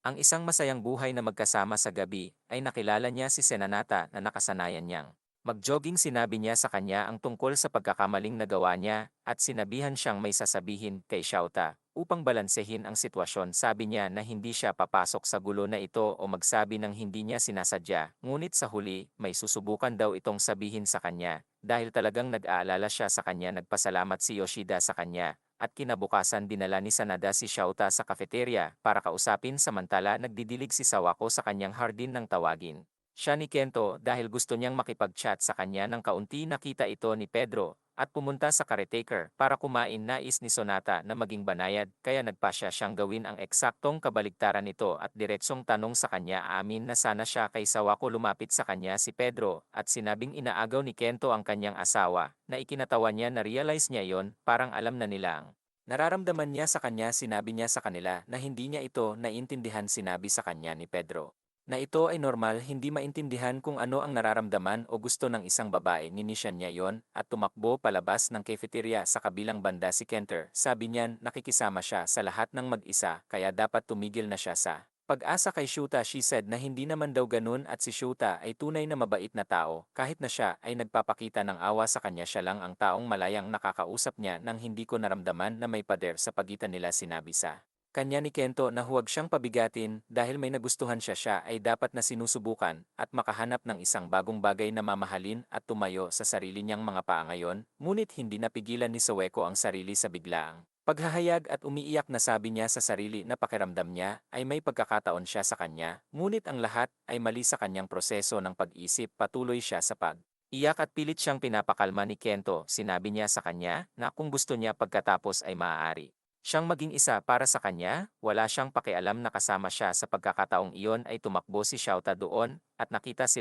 ni Shouta si Saweko na umiiyak ng husto at hawak ni Kento. Tumakbo siya papunta sa kanila at hinawakan ang kwelyo ni Kento. Tinatanong siya kung ano ang ginawa niya para umiyak si Saweko. Sabi niya wala siyang ginawa and she was just praising him for being kind at patas sa lahat. Sa sandaling iyon dumating ang mga kaibigan ni Shabu at nakita ang buong eksenang ito. Nagbiro sila tungkol sa dalawang batang lalaki na nag-aaway sa Sawako at sinabi sa kanya na sikat siya. Sinabi sa kanila ni Shouta na oo ganun lang at nagustuhan niya. Nagulat ang lahat saglit kaya naalala ni Echo na tinutulungan siya ni Shouta sa lahat ng oras at hilingin sa kanya na huwag sabihin ang isang bagay ganyan kasi mali ang pagkakaintindi nila. Nagtawanan ang mga kaibigan niya at sinabing naiintindihan nila ang sinasabi ni Anino bilang kaibigan niya at hindi nila akalain na mag-asawa sila.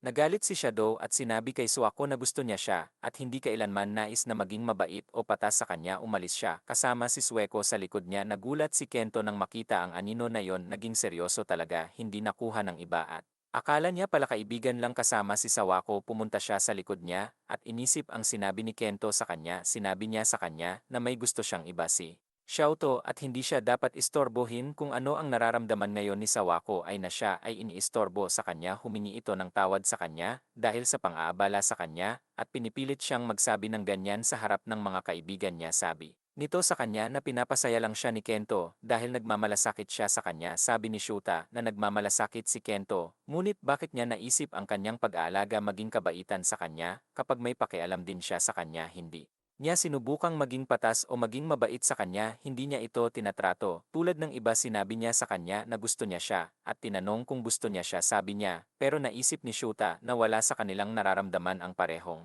Antas umalis si Shota at nakatayo doon si Sawako, habang umiiyak nakita iyon ni Yano sina Shota at Sawako ay parehong nawawala sa klase ang sabi-sabi ni. Shota na gusto niya si Sawako at sila ay nasa isang triangle fight school ay kilala sa buong paaralan. Hinarap ni Yano si Kento at tinanong kung nasaan si Sawako sabi niya nakasama niya sa labas at naisip na nandoon pa rin siya nagpunta sila para hanapin siya at hinawakan ni Kurumi si Kento ngayon tinanong niya kung ano ang ginawa niya at sinabi niya. Iyon baka may ginawa siya na hindi niya dapat ginawa na datnan ni Yano at Yoshida si Sawako na umiiyak nakaupo sa isang sulok na iniistorbo siya ni Pedro at sinipa siya tinanong nila kung ano ang nangyari at sinabi niya sa kanila ang nangyari sinabi rin niya sa kanila na pinipilit niya si Xiaoto para maging sobrang mabait sa kanya na unawaan nilang nagkamali si Sawako sigaw ni Yoshida na hindi na kinaya ni Yoshida at sinabi na hindi ito ang kaso dahil hindi nila siya kaibigan. Dahil lamang sa naawa sila sa kanya, hindi naawa si Shadow sa pagiging kaibigan niya at ganoon ang iniisip niya ay eksakto ang bagay na dapat ay nasaktan sa kanya sinabi niya sa kanya. Naitigil ang pag-isip na yon mas mababa siya sa iba tumakbo si Yoshida at sinabi ni Yama kay Sawako na siya ay isang mabait at mabait na babae na naging kaibigan niya ngunit ang pangunahing bagay ay ang kanyang pagsisikap na ginawa niya para sa kanila at ipinagtanggol sila umalis siya para bantayan si Yoshida habang iniisip ni Sawako na hindi siya. Nag-effort ayusin ang mga bagay sa syuta sabi ni Yano kay Yoshida na si Sawako ang dapat umintindi anong nangyari sa relasyon nila ni Chava ang klase at nagsimulang maghanda para sa pagdiriwang lahat ay nagtanong tungkol sa Sawako at sinabi. Niyano sa kanila na may sakit siya samantala ang mga lalaki ay nagtatrabaho din pagdating ni Seneta may practice siya ng basketball kaya hindi siya nakakatulong lahat ay nagtanong at kung nakita niya ang shoutout dahil kailangan nila ng tulong niya. Nakita ni Sonata ang anino naglalakad na may taimtim na tingin sa kanyang mukha at tinanong kung nasabi na ba niya ang kanyang nararamdaman kay Sawako sinabi niya na. Tinanggihan siya nito at sa tingin niya ay mabait lang ito sa kanya sinubukan niyang sabihin sa kanya na. Gusto niya ito ngunit hindi lang siya naniwala sa kanya. Narinig ni Kurumi ang lahat mula sa background umalis na siya papuntang trabaho pagkatapos nun iniisip ni Suaka ang sinabi ni Yano sa kanya tungkol sa pagpupursige. Nakita niya si Kurumi na nakatayo at sinabi sa kanya na tinanggihan siya ni Xiaota. Sinabi ni Kurumi na hindi na sila magkaribal dahil hindi man lang niya sinubukang saktan si Xiaota. Sabi niya kahit tinanggihan siya sinigurado niyang maiparating ng maayos ang kanyang nararamdaman unlike her na dens umalis siyang umiiyak at nanatiling nakatayo si Soeko doon at binato na bigla pa ulit-ulit niyang iniisip ang lahat ng nangyari. Biglaan tumunog ang phone niya at may nakita siyang message galing kay Yoshida na tumawag sa kanya para magtrabaho sa kanyang bahay. Pumunta siya sa bahay niya at nagpasalamat kay Yoshida sa pagtawag sa kanya kahit na binigo niya ang mga ito pero sila ang unang. Nagparamdam sa kanya ng pagmamahal at mahal na mahal niya sila nagkaayos na sila pagkatapos nun. At kinabukasan nakita ni Sokwe si Kento sa school sinabihan niya siya ng paumanhin sa ginawa niyang bahagi nito at Kento na may malaking bibig sinimulang sabihin na talagang gusto siya ni Xiaota lumapit si Nayano at Yoshida para tikom ang bibig at sinabi ni Sawako na ayaw daw sa kanya ni Shota. Dumating si Shota sa sandaling iyon at narinig siya umalis siya nang walang sinasabi sa kanya naramdaman ni Sawako na mas lumalawak ang kanilang distansya at mas malaki araw-araw habang kausap niya na si Kento at sinabi sa kanya na manatili sa labas ng negosyo ni Sawako bilang siya isa lamang ang nagpapakabuti sa sarili sa pamamagitan ng pagtulong kay Sawako. Dumating din doon si Kurumi at tinanong ni Yano kung may ginawa din ba siya kay Sawako. Nalaman ni Kento na gusto rin ni Kurumi si Xiaota. Sinabi niya sa kanila na ginawa niyang pagdudahan si Sawako sa kanyang sarili ngunit hindi niya sinabi sa kanya na huwag bigyan si Shu ng mga tsokolate. Umalis siya na nagsasabing hindi man lang sinubukan ni Suako kapag ang lahat ng kanyang ginawa ay sinusubukan upang gumawa ng anino. Tumingin sa kanya lumipas ang mga araw kasama ang mga paghahanda para sa pagdiriwang ng paaralan. Walang gaanong komunikasyon sa pagitan ni Shala at Sawako ngunit ang tanging naiisip nila ay ang isa't isa. Sinabi ni Pedra kay Sawako na hindi kasing galing si Shota o kamangha-manghang tulad ng iniisip niya sa kanya. and told her to move on. She wanted retaliate na nagsasabi na siya ay talagang kamangha-manghang, ngunit wala akong masabi nang makita siya. Napaisip din si Shota sa sinabi ni Pedro sa kanya tungkol sa pagsuko sa kanya. Hindi niya alam kung ano ang isusuko niya. Sumuko na ba siya sa Sawako o sumuko na lang sa pagiging makasarili niya? Lumipas ang mga araw na may ganoong pag-isip at pagdududa sa kanilang isipan, at sa wakas ay nasa araw na ng pista ng paaralan. Maayos ang takbo ng Black Magic Cave salamat sa well-bred herbs ng Soweco, at ang kanyang sesyon ng panghuhula ay ni-raid ng mga babae at mga lalaking gustong maglagay ng black magic sa mga tao. Naisip nila na isang turok sa kanilang landas, ngunit ang mahusay na pagpapayo ni Soweco ay binaliktad sila. Isang bagong dahon at lahat ay lalabas bilang isang maliwanag na bola ng sikat ng araw. Mula sa kanyang silid ay inilabas niya ang fortune writing na binigay ni Shota sa kanya sa pagbisita sa dambana. Naisip niya sa sarili kung walang nagustuhan si Shota, iba ang magiging reaksyon niya. Kaysa ngayon pumasok si Kento sa kwarto niya at pinainom siya. Sabi niya na dapat inaasahan niya si Shota. Sabi niya sa kanya na hindi niya akalaing mag-workout sila ni Shota. Lagi niyang iniisip na may kadate si Shota. Sinabi niya na si Shota ang una na hindi gumawa ng pader sa inyong dalawa, ngunit sa tingin niya ay may pader sa pagitan nilang dalawa. May sinasabi pa siya, ngunit si Soako ay ganap na wala sa kanyang talino nang marinig niya ang tungkol sa pader. Narinig niya si Kento. Sabi niya na akala niya cute siya at nakasama ang lahat ngayon, kaya dapat iba na lang ang buhay niya at maging katulad ng iba, isang tulad niya. Pero ngayon alam niyang ang nagugustuhan lang ni Sawako ay si Shota. Umalis na, sabi niya. Ito si Sawako na malalim ang iniisip sa sinabi niya. Sinabi ni Kento kay Shota na may hindi pagkakaunawaan si Sawako, ngunit bago niya may paliwanag iyon, sinabi ni Shota na kilala niya si Sawako. Akala niya ay mabuting tao, ngunit hindi siya mabuting tao, at naisip niya na siya nagsiselos kasi siya at maikli ang ulo. Magkaiba silang dalawa sa isa't isa. Matapos ang pista, iniisip ni Sawako ang lahat ng nangyari all this time. Sabi niya sa sarili niya na wala na siyang pakialam kahit may gusto nang iba si Shota. Sasabihin niya ang totoong nararamdaman niya kay Shota. Malinaw ngayon, gusto niyang sabihin sa kanya na gusto niya ang lahat ng mukha nito na ginagawa niya kapag siya ay malungkot, masaya, galit o kapag siya ay maliwanag na nakangiti. Gusto niyang makita siya at siguraduhin na ang kanyang damdamin ay tiyak na makakarating sa kanya. Tumakbo siya, hinanap siya, at natagpuan siya sa silid-aralan. Nakatayo si Soko sa labas ng classroom na may malakas na tibok ng puso. Hindi niya alam kung paano ipahayag ang kanyang nararamdaman, kahit alam niyang may iba si Shota. Ngunit sa pagkakataong ito, ayaw niyang umupo nang hindi gumagalaw habang ang iba ay rooting. Kaya magkano para sa kanya, hindi siya makalayo sa nag-iisa na tumagos sa kanyang puso. Parang simoy ng tagsibol. Nagpasalamat si Yoshida kay Sonata na nagsabi kay Suako tungkol sa kinaroroonan ni Chava. Tinanong niya kung ano ang pinag-usapan nila, ngunit tumangging sabihin ng senador na alala niya yung sinasabi ni Shuta na hindi siya susuko kay Sawako dahil mahal siya, at hinangaan niya. Naisip ni Shuta na si Senana ang nakatayo sa labas at lumapit sa pinto, ngunit sa halip na Senata, nakita niya si Sawako na nakatayo sa labas ng pinto. Sinabi niya sa kanya na may gusto siyang sabihin sa kanya. Sinabi nito sa kanya na nagsisisi siya sa dami ng sinabi niya na nagpaiyak at nakakasakit pa ng damdamin ng walang anumang pagbati. Gusto niyang marinig ang gusto nitong sabihin. Sinimulan niyang sabihin iyon noong unang beses niya itong nakausap. Ito ang panahon na binago niya ang mundo niya mula sa isang lugar kung saan ang tanging nakuha niya ay isang sulyap ng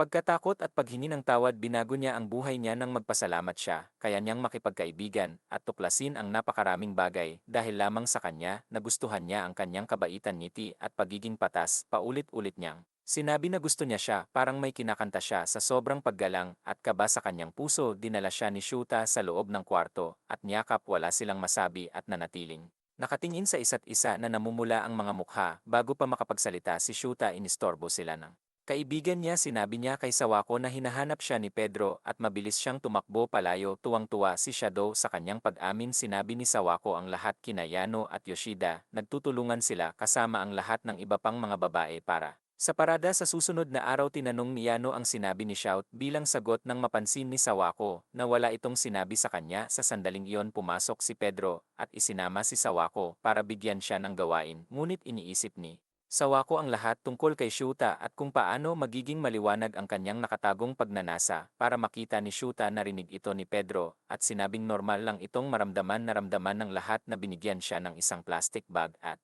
sinabi sa kanya na ihain ito sa mga hukom bukas. Kaya hindi na hinintay ni Wako at Shota ang bukas at muling nagkita, ngunit hindi makatulog. Iniisip ang susunod na araw nang sa wakas ay makikilala na niya si Shota. Nakatanggap siya ng mensahe Mula kay Shuda sinasabing naghihintay na makita siya, at sa kabila gising na gising din si Shuda sa bagong pag-asa. Dinadala sa kanyang puso ang bukang liwayway at yana inihahanda si Sawako para sa kanyang solo performance. Mukha siyang napakaganda at misteryoso. Pagkuha ng atensyon ng lahat, pumunta si Yana sa klase at nakita niya si Shuta. Lumapit ito sa kanya at tinanong kung nasaan si Sawako. Sinabi niya sa kanya na kausap ni Sawako si Pedro pababa ng bulwagan, at gayon din binanggit na gawa ang costume na suot niya ni Sawako mismo. Dumating si Pedro at sinabi sa kanya na nasa labas si Sawako at tumakbo siya para salubungin siya. Sa wakas ay nakita niya ito at nabighani sa kanya. May gusto daw itong sabihin sa kanya, ngunit sinabi ni Sawako na may gusto siyang sabihin bago niya ilabas ang kanyang opinyon. Sabi niya na masayang masaya siya sa pagbisita sa shrine. Sobrang saya at takot at the same time dahil gusto niyang itago ang lahat sa kanyang sarili. Marami siyang nagustuhan sa kanya at magbibigay siya ng kamanghamanghang pagganap na makakaantig sa kanyang puso. Tumakbo si Sawiko at tinawag siya ni Shouta. Sumisigaw na mahal siya nito. Si Sawiko ay nagbigay ng hangang pagganap sa panginginig ng katawan at naglagay ng drinks sa table ng judge. Ayon sa direksyon ni Pedra, ang resulta ay inihayag at nanalo si Sawako dahil sa kanyang Black Magic Cave, pero natalo sa costume competition dahil sa pagtatangka ni Pedro na suhulan ng juice ang mga judges. Dumating si Shouta upang makilala si Sawako. Pagkatapos ng mga resulta, pinuntahan siya ni Sawako at sinabing gusto niya ang lahat at gumawa ng bagong simula sa kanya. Sinabi niya na pareho ang nararamdaman niya at gusto niya ang lahat na naghahanda na siya para sa after party upang ipagdiwang ang tagumpay ng pagdiriwang. Kaya hindi pa rin makapaniwala si Wako na realidad iyon at hindi pa naginip lahat ng nangyari noong nakaraang araw. Totoo ang buong pag-amin nila at sabay silang pupunta sa party. Magkatabi silang naglalakad at kaya tumingala si Wako sa kanya only to see him looking at her din. Pareho silang nahiya at nahiya. Natuwa si Sawaka nang malaman iyon. Hindi lang siya ang kinakabahan. Pumunta sila sa party at nakita nila yung kaibigan ni Shaba Joe ay nagpapatupad ng kanilang buong pag-amin para makita ng iba. Nagulat sila nang malaman nilang nakuha ni Sawako ang Shouta at tinanong kung gumamit siya ng black magic sa kanya. Nagdasal sila sa kanya na magkaroon siya ng boyfriend at girlfriend din. Sinabi sa kanila ni Shuta na hindi ganoon at totoong nagustuhan niya ito. Masaya si Sawako na hindi siya pabigat, sa halip ay pareho ang nararamdaman niya. At ni Shuta umiinom si Pedro ang kanyang kalungkutan sa pagkatalo sa costume competition at natisod kay Kento. Nakita nila ang grupo ni Shadow na naglalakad doon at si Kento naman ay sumama sa kanya. Sinabihan siya nito na huwag nang paiyakin si Saweko at tinanong kung sinabi niya sa kanya ang tungkol sa dahilan umiiyak siya noong araw na yon. Sinabi sa kanya ni Kento na dahil daw akala niya may gusto si Xiaoto sa ibang babae. Tanong ni Xiaoto sa kanya kung sino ang nagsabi sa kanya at palihim niyang sinabi na siya yon at tumakbo palayo. Nadatnan ni Shuta sina Pedro at Sawako na may pinag-uusapan. Tinanong siya ni Pedro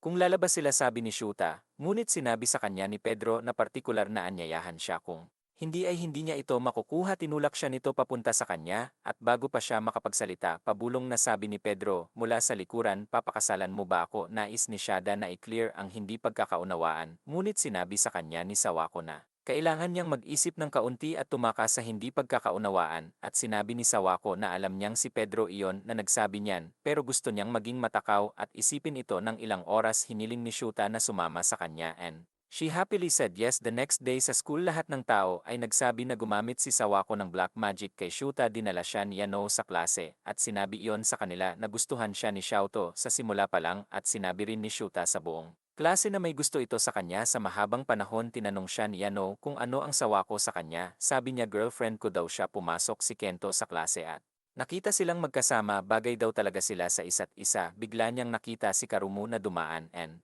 remembered she also likes Shuta. Para lang mawala siya kay Sawako. Si Sawako ay nagtatapon ng basura at inisip kung kamusta na si Shuta. Nagpahayag ng kanyang damdamin sa harap ng buong klase. Masaya siya na sobrang confident ni Shota sa relasyon nila. Lumapit si Shota at kumuha ng bag sa kamay niya na nagsasabi sa kanya na siya ang kanyang kasintahan at ito ay isang perk ng pagkakaroon ng isang kasintahan na tumutulong sa iyo na mula si Saweko. Sa pagbanggit na boyfriend niya ito, tinanong niya kung masama ang pakiramdam niya dahil sa tahasan niyang pag-amin sa harap ng klase ay gusto niyang igalang ang kanyang privacy. Ngunit sa parehong oras gusto niyang malaman ng lahat ang katotohanan at huwag hayaan ang anumang kakaibang tsismis. Lumikha ng hindi pagkakaunawaan sa kanilang relasyon. Natuwa si Sawako na pinili niyang sabihin sa kanila at sinabi sa kanya na dapat silang sumama para itapon ng basura. Sa paraang iyon ay maaari silang gumugol ng ilang oras na magkasama. Ngunit Nagpasya si Pedra na maging buto sa pagitan ng karne gaya ng dati at sinama niya si Xiaoto. Narinig ni Sawako ang ilang mga babae pinag-uusapan kung paano si Sawako ay nagkaroon ng shota sa ilalim ng kanyang spell at nagbubulungan kung paano wala sa palengke si Xiaoto. Sabi pa nga nila siguro kailangan lang ni Shota ng girlfriend, kaya naman Sawako ang pinili niya. Out of the blue masaya sina Yano at Yoshida para kay Sawako at sinabi na ito ay mabuti dahil walang umaatake sa kanya. Ngunit tiyak na maraming tao ang umiiyak dahil sa pag-alis ni Shuta sa kanilang mga hawak. Narinig ito ni Sawako at naalala niya ang tungkol kay Kurumi. Sino ang dapat malungkot ngayon? Hinanap niya si Kurumi at sinabi sa kanya yon ni Yoshida. Anuman ang dahilan sa likod ng kanilang kalungkutan, it was none of her fault, and she should remember that. Samantala ang grupo ng mga babae na umatake kay Sawako sa banyo. Malaman na si Sawako ay nakikipag-date kay Shouta at gustong makipag-gang up sa kanya. Narinig ito ni Kuruma at hinarap sila. Sinasabi na sila ay maliit tulad niya at walang paraan na magugustuhan sila ni Shouta. Dumating si Sawako sa sandaling iyon at lahat sila ay pinalibutan siya. Kasama niya hindi kinakailangang personal na espasyo. Nagbabagang mga tanong ngunit sinabihan sila ni Kurubi kasama sina Yoshida at Yano na pumunta doon para ipagtanggol si Sawako. Umalis si Kurubi at pumunta sa likuran niya si Sawako. Sinabi niya iyon sa kanya. Sinabi niya kay Shouta ang kanyang nararamdaman at nagde-date sila. Sinabi ni Kurumi na hindi niya ito batiin but she was happy kasi dahil kay Sawako na naipahayag niya ang kanyang nararamdaman kay Shouta. Kahit na tinanggihan siya, natuwa siya na si Sawako ang karibal niya. Narinig ni Kento ang usapan nila at pinuri si Kurumi sa pagkakaroon ng ganoong panig kaya umiyak si Echo dahil sa wakas masaya na siya. Lahat ay gumagawa ng mahusay at show. To finally went on his first date with Sawako. Pagunita sa kanilang relasyon, ito ay nagmamarka ng pagtatapos ng aming kwento sa isang matamis na paraan.